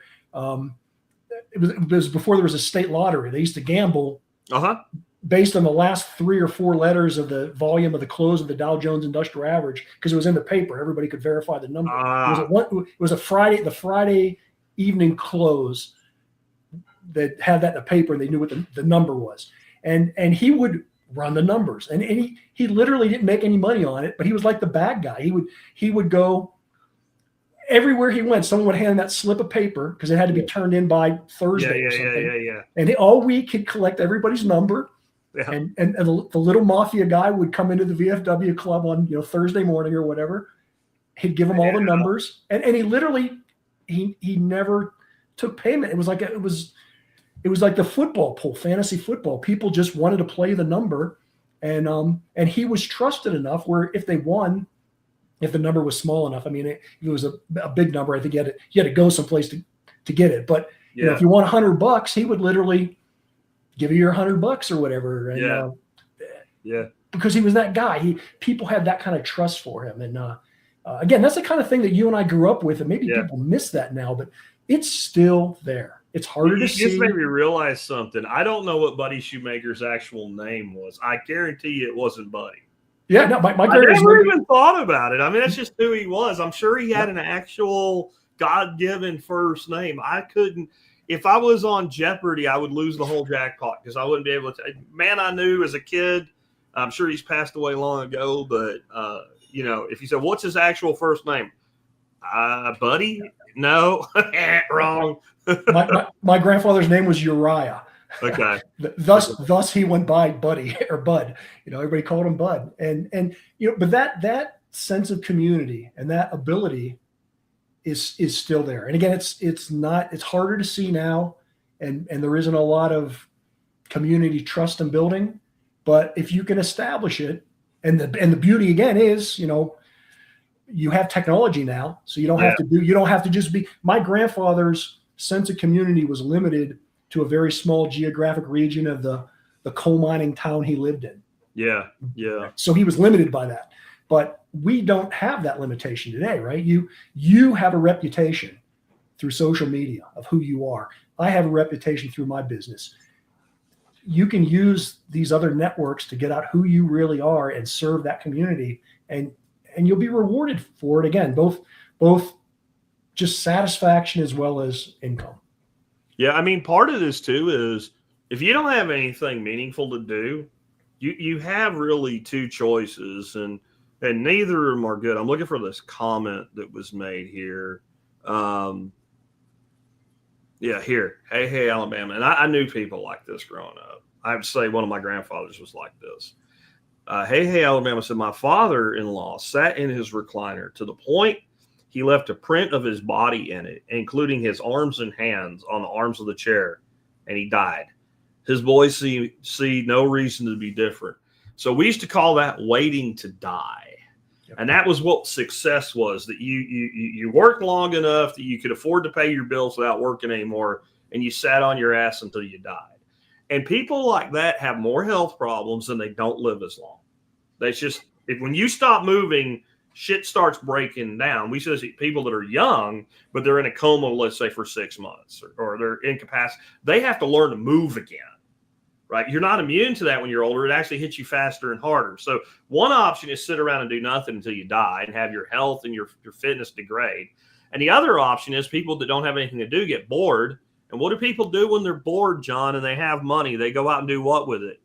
Yeah, they spend it. They waste it on all kinds of bullshit, right? Like, now, if you're sitting there with Michael Saylor money, you're worth a few $1 billion. You can spend, $5 million a year and never run out of money. Your kids won't run out of money and your grandkids won't run out. That's different. But if you have like normal wealth, a few $1 million or something, you can blow through that pretty quick. So right. It's a matter of staying useful for your own mental and physical health. But it's also like, if you're bored, you start pissing money away. Like fishing can be cheap or it can be expensive. It all depends on how you approach it. If you approach it from, I'm going fishing to put food on the table, it's generally cheap. I don't understand people that spend, I had a friend, we actually did the numbers. He was spending $35,000 a year to fish. And he was not a tournament fisherman, like a bass tournament fisherman. But he was, when you look at his boat payment, his insurance, his gas, $35,000 a year to fish. And I'm like, man, I knew a lot of grown-ass adults didn't make $35,000 a year when I was a kid. And all of them fished. And if it would have cost us money to fish, we wouldn't have done it. And so I think that mindset of how you approach what you're doing in retirement has a lot to do with, do you find it rewarding, whether economically or emotionally, spiritually? And if you don't, then you're going to start pissing away money. Bad. Yep. Yeah. Money doesn't buy happiness if you use it to buy the wrong things. Right. Yeah. It can make you very happy. Trust me, if you use it properly. Hey, the point about the old guy sitting in the chair, though, that's an excellent point. And again, I look back to my youth, and I'm who I am today because I saw my grandfathers do these things. My father died when I was 6 months old, so that's why I don't have a dad to talk about. But my grandfathers were huge male role models to me, and I can tell you both of these guys. Now, again, my coal mining grandfather, he literally couldn't breathe. Right, he had his lungs were gone. Yeah, but every day until he died, every day until he went to the hospital and died, he was up in that community doing something, right? Raising money for the VFW, helping veterans, helping widows. And I don't doing stuff for little kids. I mean, and again, he had me with him all summer long when I was a kid. I was a pain in the ass little kid. Yeah. He took me. Literally, I tell you, I grew up in the VFW club in a bar. People might not know what that is. In the VFW, right? Like, and every time we drove by, the joke literally was, Bud never passed a VFW without stopping in. So literally, we'd go in the VFW 15 times in a day because we'd drive by and they got to go in. See somebody's car. I got to go in. Hey, give me a shot and a beer, and and that's what they did. As right? bad as that was for his health, he probably still would have lived. It kept him alive. he stayed alive longer because he was active. That's right. Because he was active. A doctor, but I believe when we stop moving, we start dying. Absolutely. I mean, I would see my grandfather stop to light up a cigar to catch his breath, right? Because that's just the way it was. My other grandfather, who was much more healthy, though, and lived to be almost 100, same way, though, right? The guy retired when he was 70, which is about the time I was born. And fortunately, he lived long, and I got to know him. But, I mean, I can remember as a teenager going to my grandfather's house. He was in his 90s. He was putting shingles on the roof of his house. In his I'm talking like 94, 95 years old. Yeah. Shingling his roof, right? I mean, alone, right? His kids weren't even there helping him. He was just shingling his roof. These guys, they died when they died, right? They didn't sit down worrying about needing health care or something. They just got out and they made things happen. Yeah. You mentioned that age discrimination is real. And I think that's true, but I think it's more true of typical employees than it is of people that do work for you. I think that's and I don't really mean to defend the discrimination, but I also understand it as an employer. If I'm running a firm and I hire someone, and my goal when I hire someone is to cultivate that person long term, I'm probably not going to be real excited about hiring a 53-year-old guy, right? Especially if I have built my firm on my methodology, and maybe this guy's really good, but I don't necessarily want him sitting next to the 22-year-old that I'm molding in my own image that I plucked right out of college, right? Like, I don't really want him teaching them another way. I want them to do it the Spirko way. But I don't give a shit what he does on the outside as long as I get what I want out of it. Like, if I'm going to 1099 the guy, he can do whatever. And I say, look, I need 4 new accounts this year that meet these criteria or whatever it is my objective is. I don't give a damn if he goes out, shoots them with a Cupid bow and arrow, makes them fall in love with us. I don't care. I just want the results, right? So I think that's one big way around it is the kind of contractor gig economy type thing. Gig economy does not always mean Uber, Lyft, Uber Eats, or Rover dog sitting, right? There's other ways. You can create your own gig economy. In fact, there's a reason those platforms work. They're just mimicking something that people always did. They're just always did.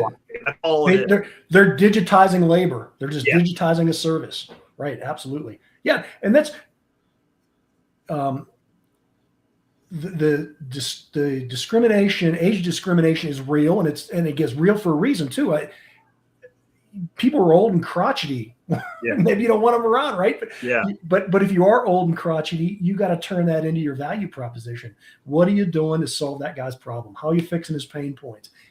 You're asking them what do you want? What do you need? And if that old guy or gal, someone in that industry that has the experience, that's what they're looking for. They want to be that 1099 contractor that gets paid $1,000, $5,000, $10,000 to solve a problem, right? They're not going to be in the office every day. No. They're hired for a specific reason. And again, if you've done a career for 20, 30, 40 years, you should somehow have that knowledge, figure out how to monetize it, and don't be limited, right? Just look up and down the supply chain. I can't emphasize that enough. I'll talk to a lot of people and they'll say, whatever, they're even professional people, they're a doctor, right? Maybe they've always been a family practice doctor, and now they're pissed off at insurance companies, right? They don't want to do that anymore because they were independent. So then they're like, well, I can't do anything else. I'm like, you can't do anything else. You've got a license to practice medicine that no one else has, right? That's the biggest barrier to entry in the world. Use that, right? You don't have to be a doctor if you're tired of that, but can you where do you work up and down that supply chain to create revenue? And the opportunities are there. Again, each person is unique and different. Jack, you've heard me tell the story before. It's great. I love telling it when you're around because you love snakes, right? There are people that hate snakes. They're terrified. People, if someone saw a snake crawl under their couch, they would run and hide or call 911, or right, they'd be panicked. They'd never go in their house again. That's just the way they are, right? And I wouldn't encourage those people to learn to love snakes. Who cares? They hate snakes. Good for them. They find a guy like you that loves snakes, right? You would go into someone's house and catch the snake for free just so the snake doesn't get killed, right? Yeah. You're that kind of guy. I used to do it. Right. I like beekeeping. Right. People are afraid of bees. If I saw a swarm of bees, I'd go get it because I'm a beekeeper. I like bees.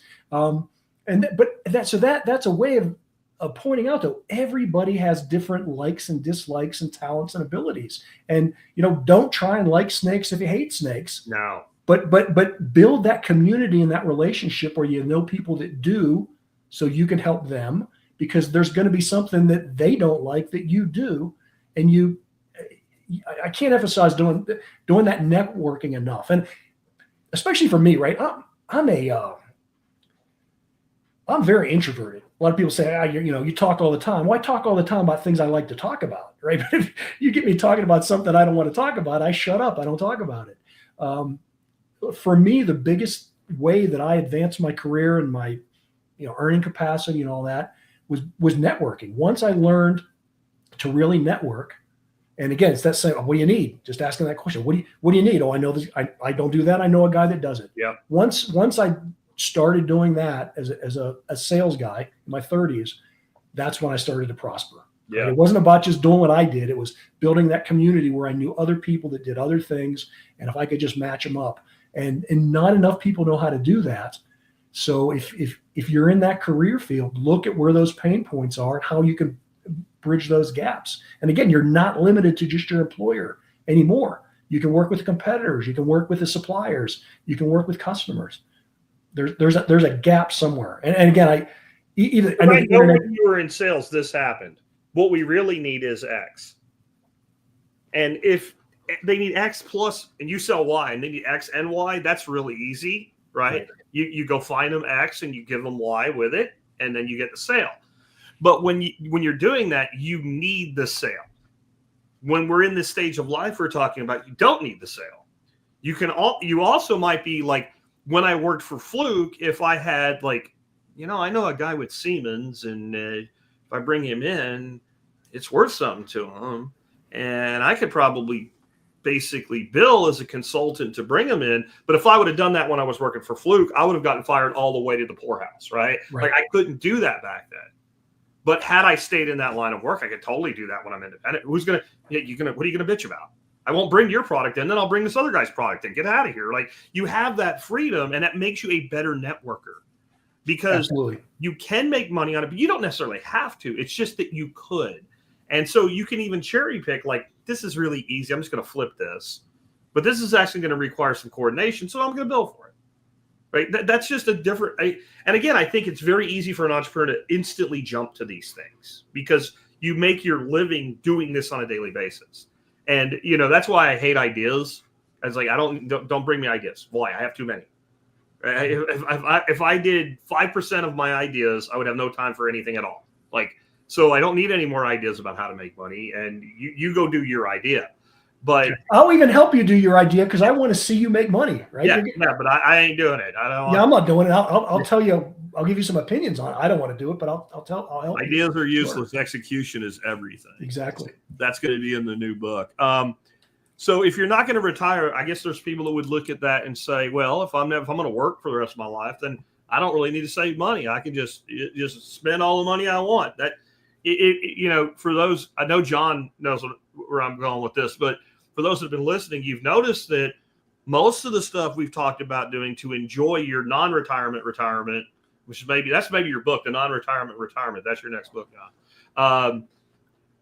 Is predicated on the fact that we don't need money, right? Since we don't need money, we can do all this fun shit and still make money. And you might even end up making more money than you made when you were working, right? If you do it the right way. But you got to have something. Like, but when I've talked to people about never retiring, they're like, well, then, what are you saving for? And I think that's also built, we kind of hit on it earlier with the age being 65 and the entire investment market at retail is designed around the idea that the reason you're saving is for retirement. It's not because you want to build wealth. And I think those are very different. Right. Yes. I don't save money to spend it. I save money to make more money. Right. And it's not greed. It's just, it's the way wealth building works. The poverty mindset is that, I'm just working for my money. And when I don't need money anymore, why would I work? But someone that truly understands how wealth works, and especially intergenerational wealth, wealth doesn't come from consumption. Happiness doesn't come from consumption. It comes from building something you love and you enjoy. So, poor people work for money. Money works for rich people.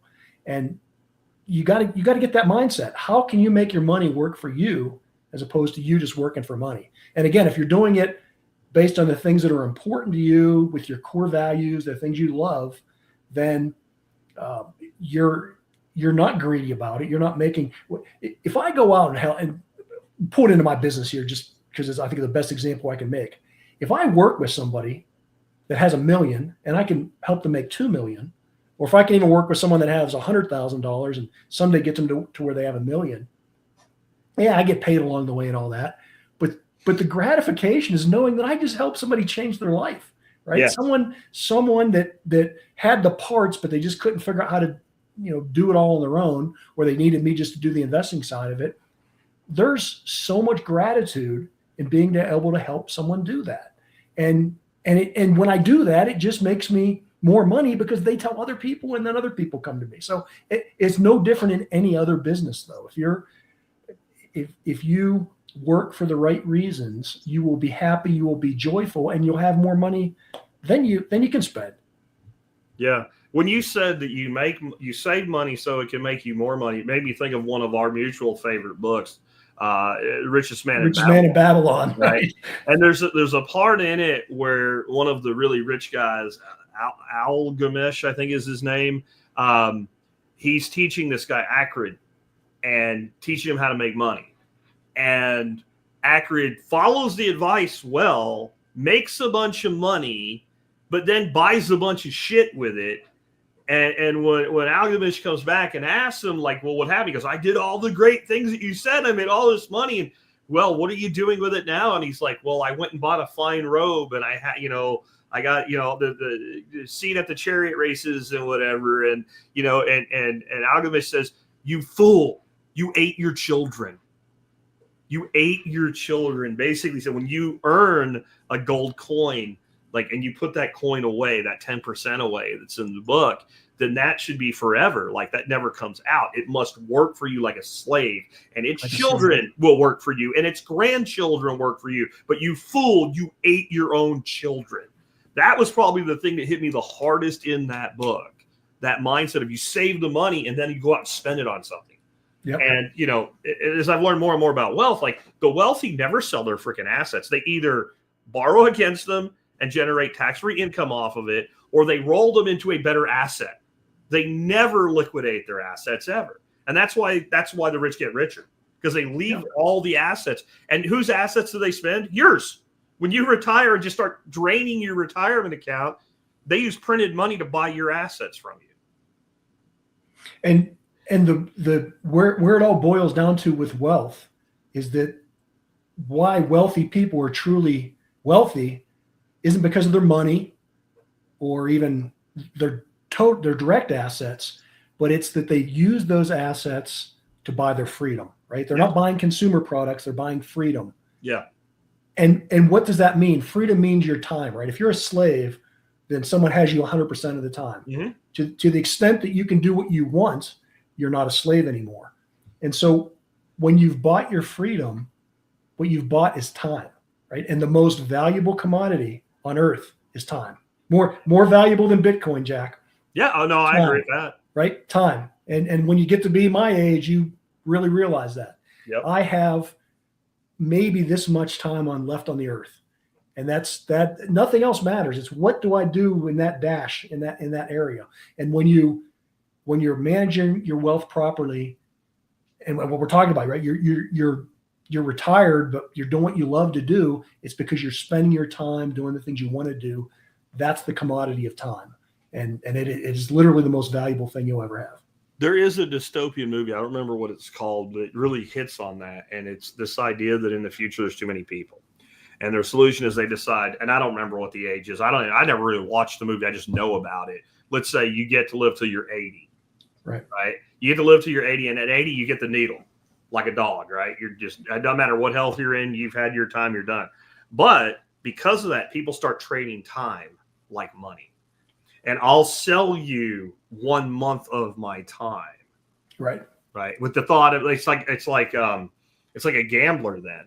But I'll earn money and I'll buy 2 months back, but they don't. And people end up going out much earlier because they sold their time to somebody else. When I started this show, before I even met you, I used to talk about how people would value that time more if it'd be a curse but a blessing at the same time. If you had a big vase in your house, and in that vase there were these little blue orbs, and that was your daily energy to stay alive, and it was full when you're young, and then every day you have to take one out and stick it in your pocket, and when you get to your last one, that's it, that's your last day. If you were visibly watching that level go down and coming into touch with things that you and I are in touch with, but we were not in touch. Well, you're 30, you think you're going to live for freaking, intellectually it's not true, but in the way you act, it's like you're going to live to be 200 years old. Like you're a Romulan or something on Star Trek. Just not thinking about it. Yep. Yeah. It's like, I ain't worried about that. But I'll worry about that in 30 years when it's closer. And then you realize, well, actually it was working against you the whole time.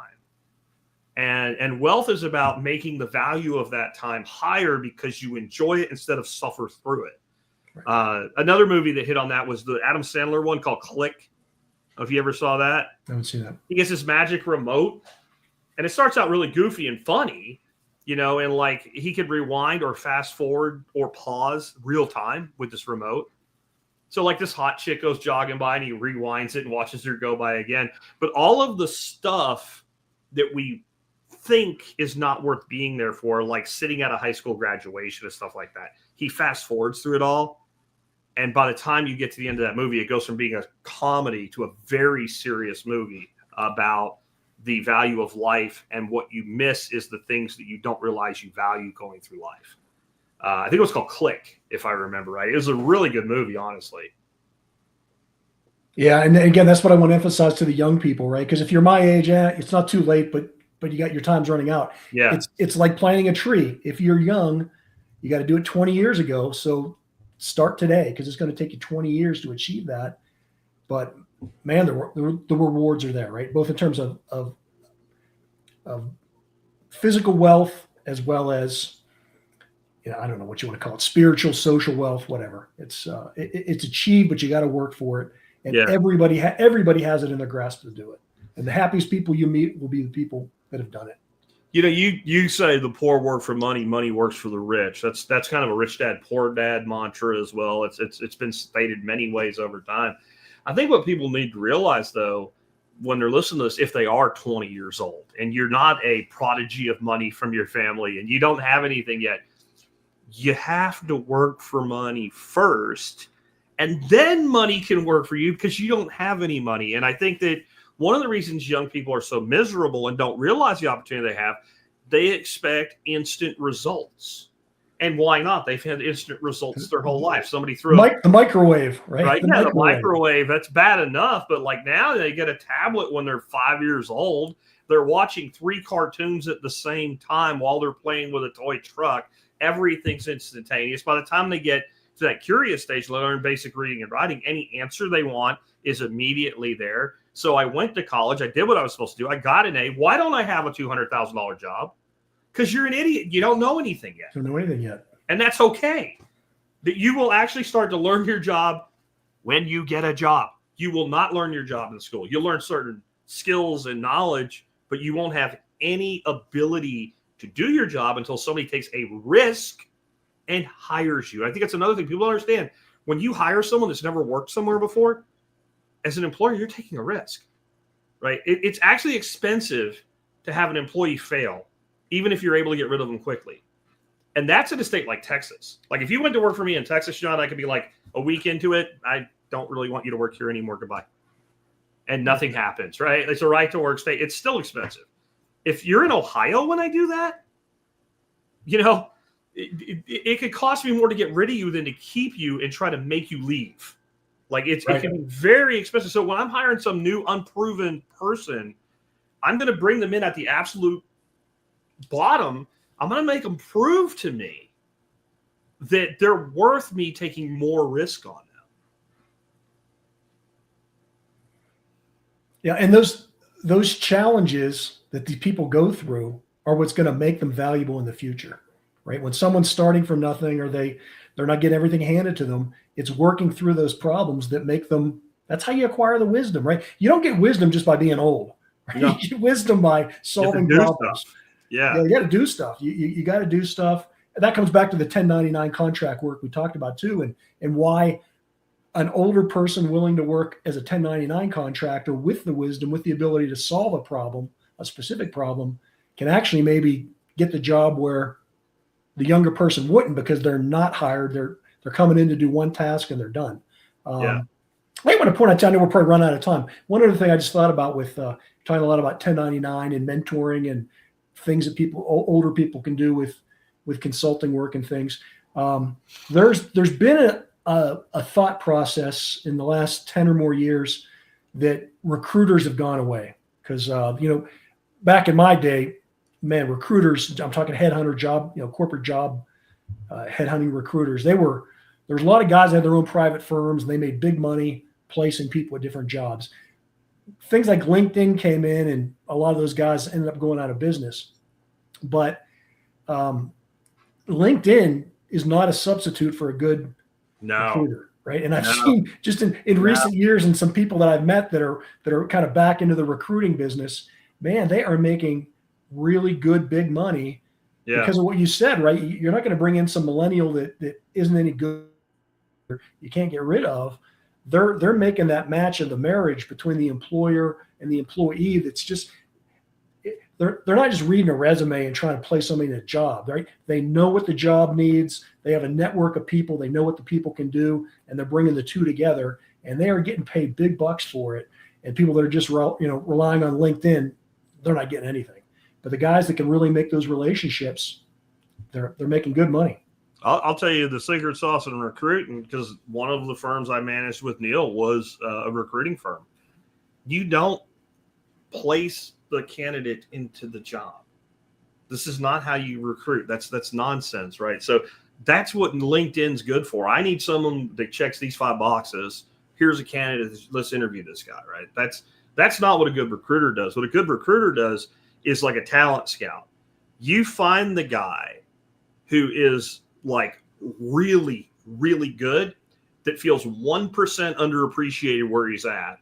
You approach him like an agent approaching a golf pro or something. Like, I'll go get you a contract with Wilson or Big Bertha or whatever, and you find out what he really wants, and you say, let me take care of that for you. And then you go find the company or a group of companies that could use that guy, and you shop him out to multiple companies. And when they say we're not hiring now, you go, I got a guy that can write $2.5 million worth of business for you in the first quarter. But I guess you don't want to talk to me. And this is what you're going to hear. Whoa, wait a minute. What? Well, he has a book of business, and he doesn't have a non-compete that will affect him here. So he can probably write at least $2.5 million worth of business your first quarter. But you said you're not hiring. So wait. What's his name? Oh, we're going to have to put some paperwork down before we do that. Now, the way I know that is, 1, from working with Neil, but 2, before I worked with Neil, that was my recruiter. That's how he got me. He called me up and he said, everywhere I've gone, I've talked to your customers. You're the name I hear everywhere. I've got an opportunity I think you might be interested in. And I'm like, well, I don't know. I'm pretty happy. So you really just like Pain Point, right? Are you really happy? Do you really feel the company you're working for right now has a good long future in it? That type of thing, I can see you gotta wrap up there. So no, my dog's about to bark. So okay. I was looking for his beeper. My dog's about to bark. Delivery Okay. man's coming. So no, you're absolutely right about that. And the recruiting, again, I've known the guys that did this back in the day, and this gets back to not making money on every deal. Yeah. A good recruiter, say he places somebody at a large company. Yeah. Even he's not going to scalp that guy to send him somewhere else. No. He wants that. I mean, he may, right, if that comes up, but Yeah. he wants that guy to be happy. Yeah. And he's going to provide free advice, career guidance, and help that guy even get promoted in his own company. Yep. And even if he doesn't get paid for helping that guy move up in his company, what he does because he's going to hire people.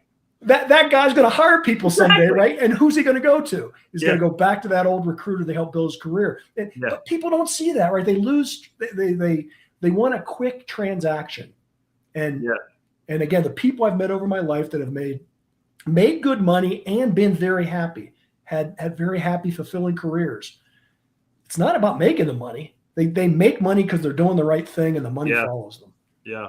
The other way you can do it as a recruiter is you tell if the company who you're talking to will tell you who they really want but can't get. Really, I might be able to talk to them for you, right? You have to think like an agent, because that's what you are. You're a talent agent. Like, you're not talking about seating people at a CSR desk. Like that's the kind of like corporate recruiting type model that was done in the time frame you're talking of before LinkedIn. That's something LinkedIn could disrupt.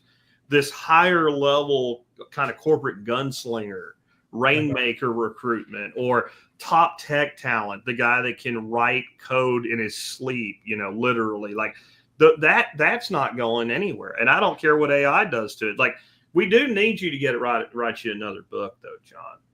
I got two for you here. One is the non-retirement retirement. I think that'd be a good one. And the other one is the robots are here. Yeah, you mentioned that one before. The robots are here. Yeah. I want to write Investing with the Illuminati is what I want to write. Investing with the Illuminati. But you know that Tim Ferriss's 4-Hour Workweek, the original title he pitched to his publicist was Drug Dealing for Fun and Profit. And it wasn't any different. It had nothing to do with it. It was just, and they were like, no, right? So the Investing with the Illuminati, that might work. Yeah. I mean, so many people don't want to invest in something because whatever. And I'm like, what? With the Illuminati. The rich bastards that run the world for a reason, right? Yeah. And it's a big club we're not in, but we can still profit from it. Yeah. And before I let you go, let's talk just a little bit on AI. What is your view of how AI and automation, et cetera, affect all these things we're talking about today? It's a tool, right? Yeah. It's a tool. And we were talking about today, you can go out to Google Finance, Yahoo Finance, a million different charting services, and you can have more statistical analysis and fundamentals and anything that Warren Buffett ever had, right? You can have it. It hasn't made everybody Warren Buffett, right? No. Just because you have these tools doesn't make you a good investor. And so I personally use AI, and I try and invest in AI where I think it does what we talked about. It's that commodity side of it. What kind of AI can I see for my, that I would use in my own business, or that I'd want to use in, or they want to invest in a company that's using it to make money, where it's maximizing that commodity of time. If I can get a human to do it, and I can do it cheaper or faster with AI, I'm going to want to use AI because it's solving the time problem. But there are things like we talked about, that the high hitting recruiters, you can't do that with AI, right? I mean, there's one of the premises of my book, that the book about the robots are coming. It's a lot about investing and building wealth more so than it's really about automation. But the point I make in there is that it's about, Michelangelo or Leonardo da Vinci can do more with a 3D printer than I can do with a 3D printer. Correct. Right? It's a tool. Correct. So you're not going to lose your job to artificial intelligence. You're going to lose your job to a human that's using artificial intelligence. Better than you can. Better than you can. Like I said, you can give somebody a set of tools, hammer, saw, framing square, whatever, and one guy will nail himself to a board, and the other guy will build you a house, and the guy in the middle will make you a birdhouse. Right. Like, there's different skill sets. But as it pertains to a lot of stuff we're talking today, just because you're 60 doesn't mean you can't learn to use this shit. It's not that hard. If my 9-year-old granddaughter can figure it out, you can figure it out better. And all these things we're talking about doing, you could do more effectively by using AI yourself. That's my thoughts. Like if I couldn't keep doing what I'm doing for whatever reason, I don't know what it would take to do that. If I was going to go back into business consulting, I'd be an AI-driven business consultant. I mean, that's what I would be. And when somebody says, well, we tried it, it didn't work. Well, that's because you didn't do it. Well, let me show you how. What problem are you trying to solve? Let me solve it for you now. Right. And people think when you talk that way that people are going to think you're arrogant and all. They might. But generally, my thing that I've found is when you say that and you say it like you mean it, like, well, show me. Well, either you can or you can't. Now, if you're going to say it, you better be able to do it. Right. But if you can do it, then what is the risk in letting you try when you're not asking for a job? You're asking for a contract, right? An incentive-based contract. And as long as you have an incentive-based contract, you are in business, buddy. And I bet you've seen people do this. They run their own business for 20 years or so. And for one reason or another, you probably know who I'm talking about. I have a friend that did that. And eventually a company threw so much money at him, he said, fine, I'll quit running my business and I'll go to work for you. And 2 months later, he was going like, Jack, how do I take some piece of my income and make it business income? Because he realized how much more tax he was going to pay. Right. He's like, I've got to get one of my corporations running again because they're killing me. They're just sucking the life out of me economically. And I'm like, yeah, man, that's why we do what we do, you know? Right. Hey, the older person, I would make the argument that it's more productive for an older person to learn how to use artificial intelligence than it is for a younger person, because for two reasons. Number one, the older person, again, because their body's wearing out, they can't do as many things, so they can and they get tired quicker, so they can have the AI do things that they can't do anyways. Yeah. But the other thing is they can call bullshit on hallucinations and stuff, right? Where the younger person is going to plug it in and said, oh, the internet told me this, I believe it. Yeah. A person with the wisdom and the experience is going to look at that answer and say, there's 1% of that that's wrong, and it'll kill you if you do that part, you know. Yeah. So Gen Z looks at AI the way boomers look at Wikipedia. If it said it, it must be true, right? I remember my grandfathers, both of them, read the newspaper from the first letter to the last letter on the last page, right? And if it was in the newspaper, it was true. It was true. And I think a lot of younger people do, well, ChatGPT said so. Yeah. Well, bro, trust me, if you were informed about the thing you're working on, you know that's not true, because I get so much utility out of it, but I feel like I get the utility out of it because I know when I'm being bullshitted. Right, exactly. I think you're dead on there. Speaking about the newspaper, you've lived this. You've heard your grandparents turn on the evening local news, and they would say, I have to see if something happened. Yeah. Right? Have you heard that story? Yeah. That's the way you found out stuff. And if it was on the TV, it had to be true. Yeah. If it was on TV, it was true. You had to stand and find out something happened, and you read the newspaper, see who died. Yep. But artificial intelligence in the hands of an older person is golden. And again, it's why I'm so optimistic about the future, right? I don't see things as getting bad or dystopic. I mean, it's like anything else. Yeah, the 80s were bad if you were in the wrong place, right? The 90s were bad if you were in the right. Times are always bad. But if you can use these tools today like we've never had before, man, the sky's the limit. When I wrote the book, The Robots Are Coming, I didn't use the term large language model because I didn't know what it was or that it existed. But I used a term called decision support systems. And that's just, think of large language models, or what we call AI, as decision support systems. You take the top 100 brain surgeons in the world, or heart surgeons, or bricklayers, right? The best in the world, those 100 guys, and you take their knowledge and wisdom and their ability, and you put that into a program so that you can, and then it's a tool, right? It's a decision support system that people that don't have the knowledge, and even none of those doctors had the other 99 guys' knowledge, right? One doctor had his knowledge, but now he can have the other 99 experts. You put that into artificial intelligence, and it's a tool. It's a tool to help the experienced, as well as a tool to help the inexperienced, but you have to know how to use the tool. Yeah. Yeah. And then you have to be able to do the output, like, because not all outputs are just cutting and pasting text. And, right? and that's where my investing lately, man, especially all this year. I've been investing big time in industrial companies, right? The old dinosaurs that people think aren't making any money anymore. I think that's where the money's being made.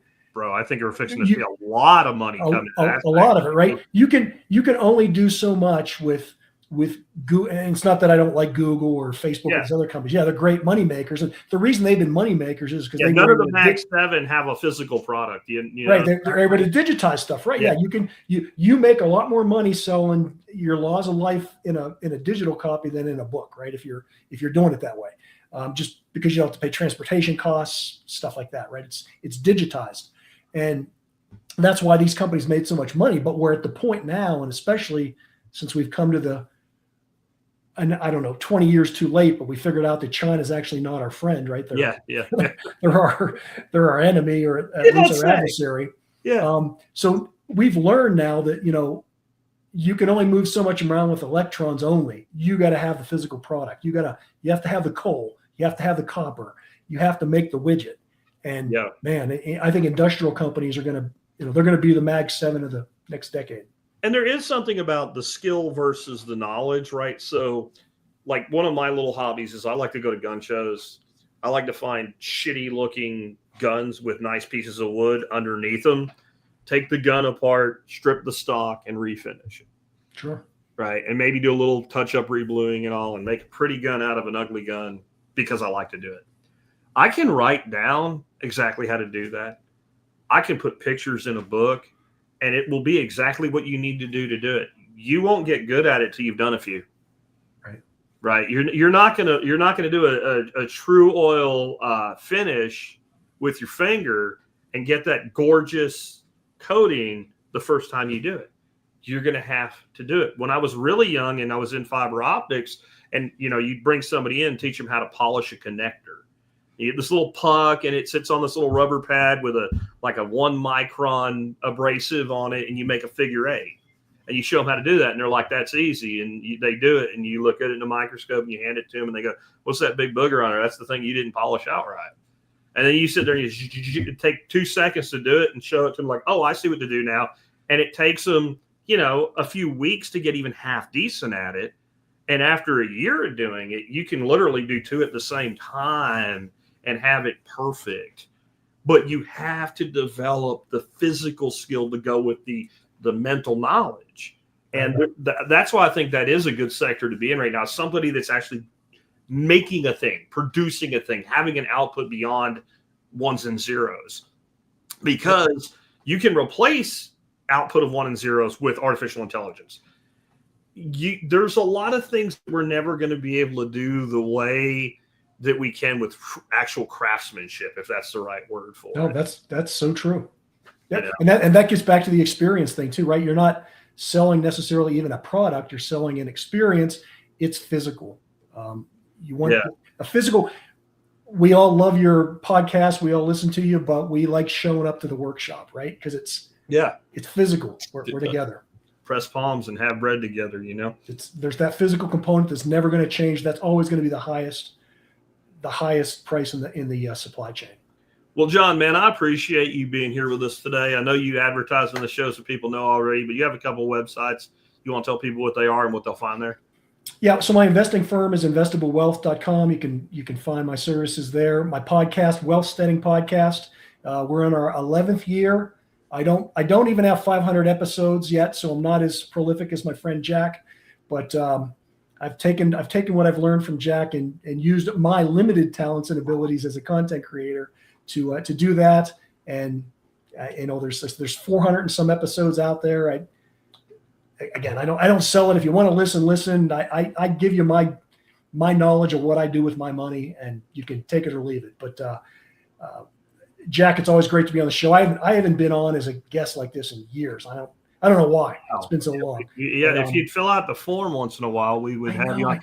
But we're going to have you and Dylan Allen on next month. Well, Yeah. next month. September. Yep. September, but it's almost August. It's the 30th. Yeah, we'll tease people with that. If we're talking about investing and talking about the physical world and needing things like needing energy, you're gonna and something that should have been here 60 years ago is finally coming. We're gonna be talking with an expert on nuclear energy.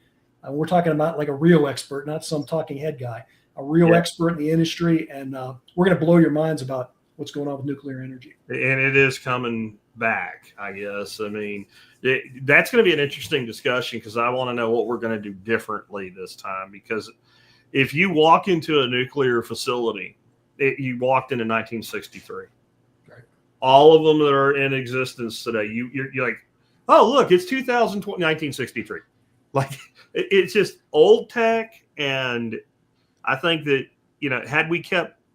if we had kept down that path so that the innovation kept coming. If you think about what is the difference between a computer in 1965 and a computer in 2025? So what would be the difference in a nuclear reactor facility between 1965 and 2025 if we stayed on that? Right. And that was the plan, right? In 1973, Nixon signed executive orders and stuff. It was actually, I think, part of the EPA that we are going to have 1,000 nuclear reactors up and running by 2000. That was kind of his space shot NASA program. He wanted 1,000 nuclear reactors by 2000. We ended up with maybe 100. Yeah. And never improved the designs. That's all changing. And again, my optimism for the future. I mean, energy drives the world, and energy does drive the world. There's a cartoon, and it's like these aliens looking down at Earth, and they all look disgusted, and it says something like aliens looking at us putting up windmills after we mastered the atom in 1945. Like what are you doing? Like what you're doing? What giant fiberglass blades you have to bury in the ground 5 years later because you can't recycle, and you know how to split the freaking atom? Like what are you doing?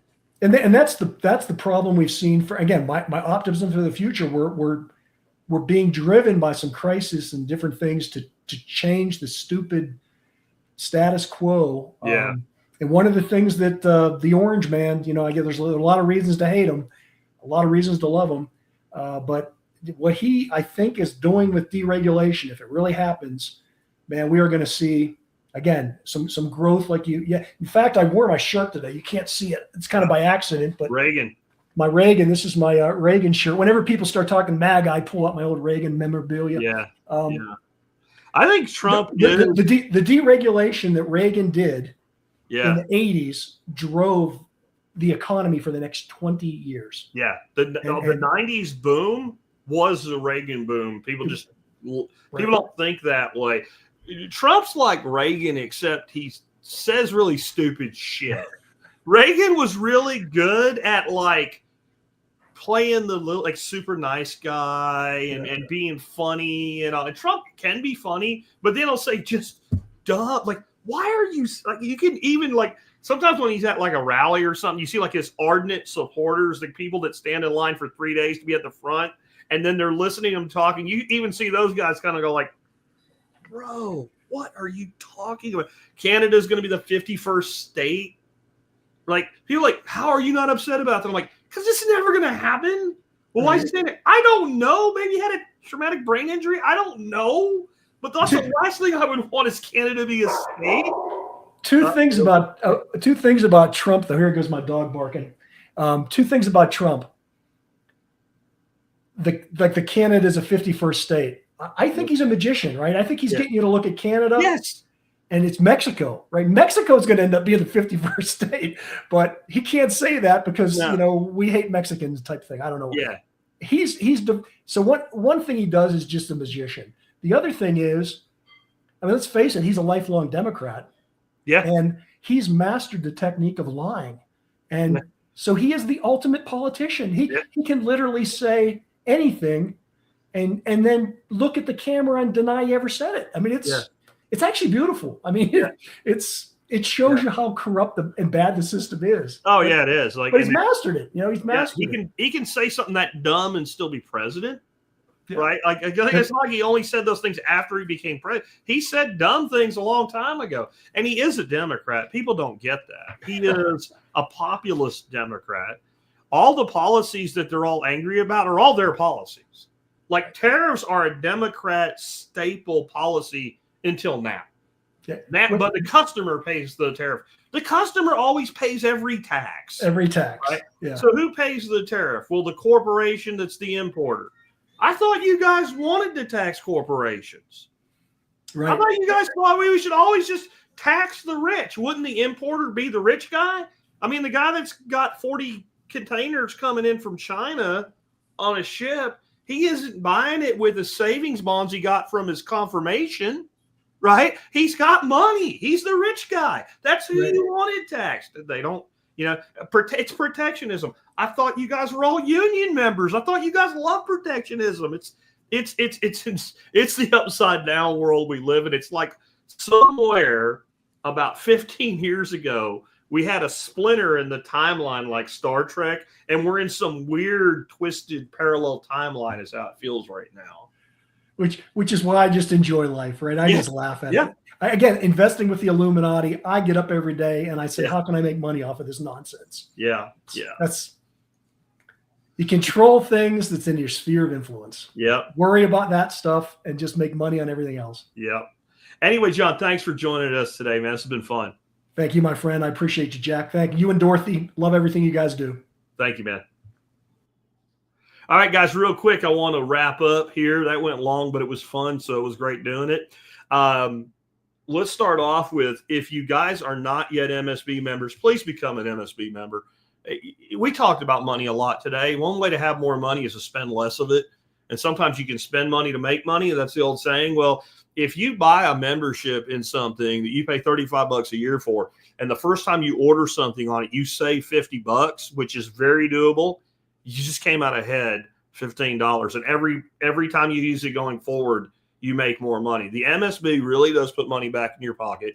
It absolutely puts money back in your pocket at $50 a year. It would put money in your pocket at $100 a year, and you get it for $35 right now. So please consider signing up. Go to the survivalpodcast.com, click on members, and when you sign up, use the discount code SUMMER. And when you do that, you will get that great discount price. And just here's a shocker. If you don't use the discount code, you won't get the discount. I didn't drop the price. I added a discount to the price. It's much easier to manage on my end. Next up, Laws of Life. And you can read the foreword in it. That's probably the best couple pages in the book. They were written by our guest today, John Pugliano, who wrote the foreword of the book, Laws of Life. Laws of Life is how I was able to get to where I am at this point in my life, and how I was able basically to walk away from corporate America and do this for a living when I was 36 years old. John and I were talking before we got on today, and he said, basically I retired a long time ago. And I'm like, me? Really? It's like 17 years now, because I've been doing the show 17 years. Being able to walk away from a very good career and do what I love, a lot of it is what's in this book. And if you have those young knuckleheads in your life that John and I were talking about today, if you know yourself, you are that young knucklehead and you wish you could find someone to tell you these things, it's all in the book and it's very inexpensive. Pick up a copy today, Laws of Life, and just pick it up. And if you've picked it up and you haven't written me a review yet, I'd really appreciate it. We have 4.9 stars, 60 some odd reviews, but we've sold thousands of copies of the book. More reviews help a lot. So if you could help out with that, I'd appreciate it. Last but not least, you can do your online shopping to help support us at tspaz.com. That is TSPAZ, tspaz.com. When you do that, no matter what you buy, you help us out because a little bit of your purchase comes back to us. Today's item of the day is the Anchor Soundcore waterproof Bluetooth speakers. These are the ones that pair up. So if you get two of them, you can make true stereo out of them. They usually sell for about $50. They're on sale today for $29. They are an outstanding product. My wife drove over one with a Subaru, and it survived. I dropped one in the pool, and it survived. And they're $30, and they have great sound. Check these things out. And the big thing about Anchor, and the reason they are my number one value electronics brand, anybody in that business selling electronics, you're going to get a dud once in a while. Anchor just has a very simple philosophy. If we ship you a bad product, we just replace it. We don't ask any questions. And I love that about them. So check it out today. Again, these Anchor Soundcore 2 speakers are friggin' fantastic. I love mine. They are literally my sound system out in my back shop when I'm out there tinkering and working, which means they ain't getting much use right now because it's like 1,000 degrees out there. But my spring and my fall and my winter, I spend a lot of time back in that shop and listen to all my old man music when I'm out there. Take care, guys. Hope you enjoyed it. Tomorrow we'll have an expert counsel Q&A, which means it will not be a live stream, but it will be a typical expert counsel show for the week. And next week we'll do it all again. Take care, guys, and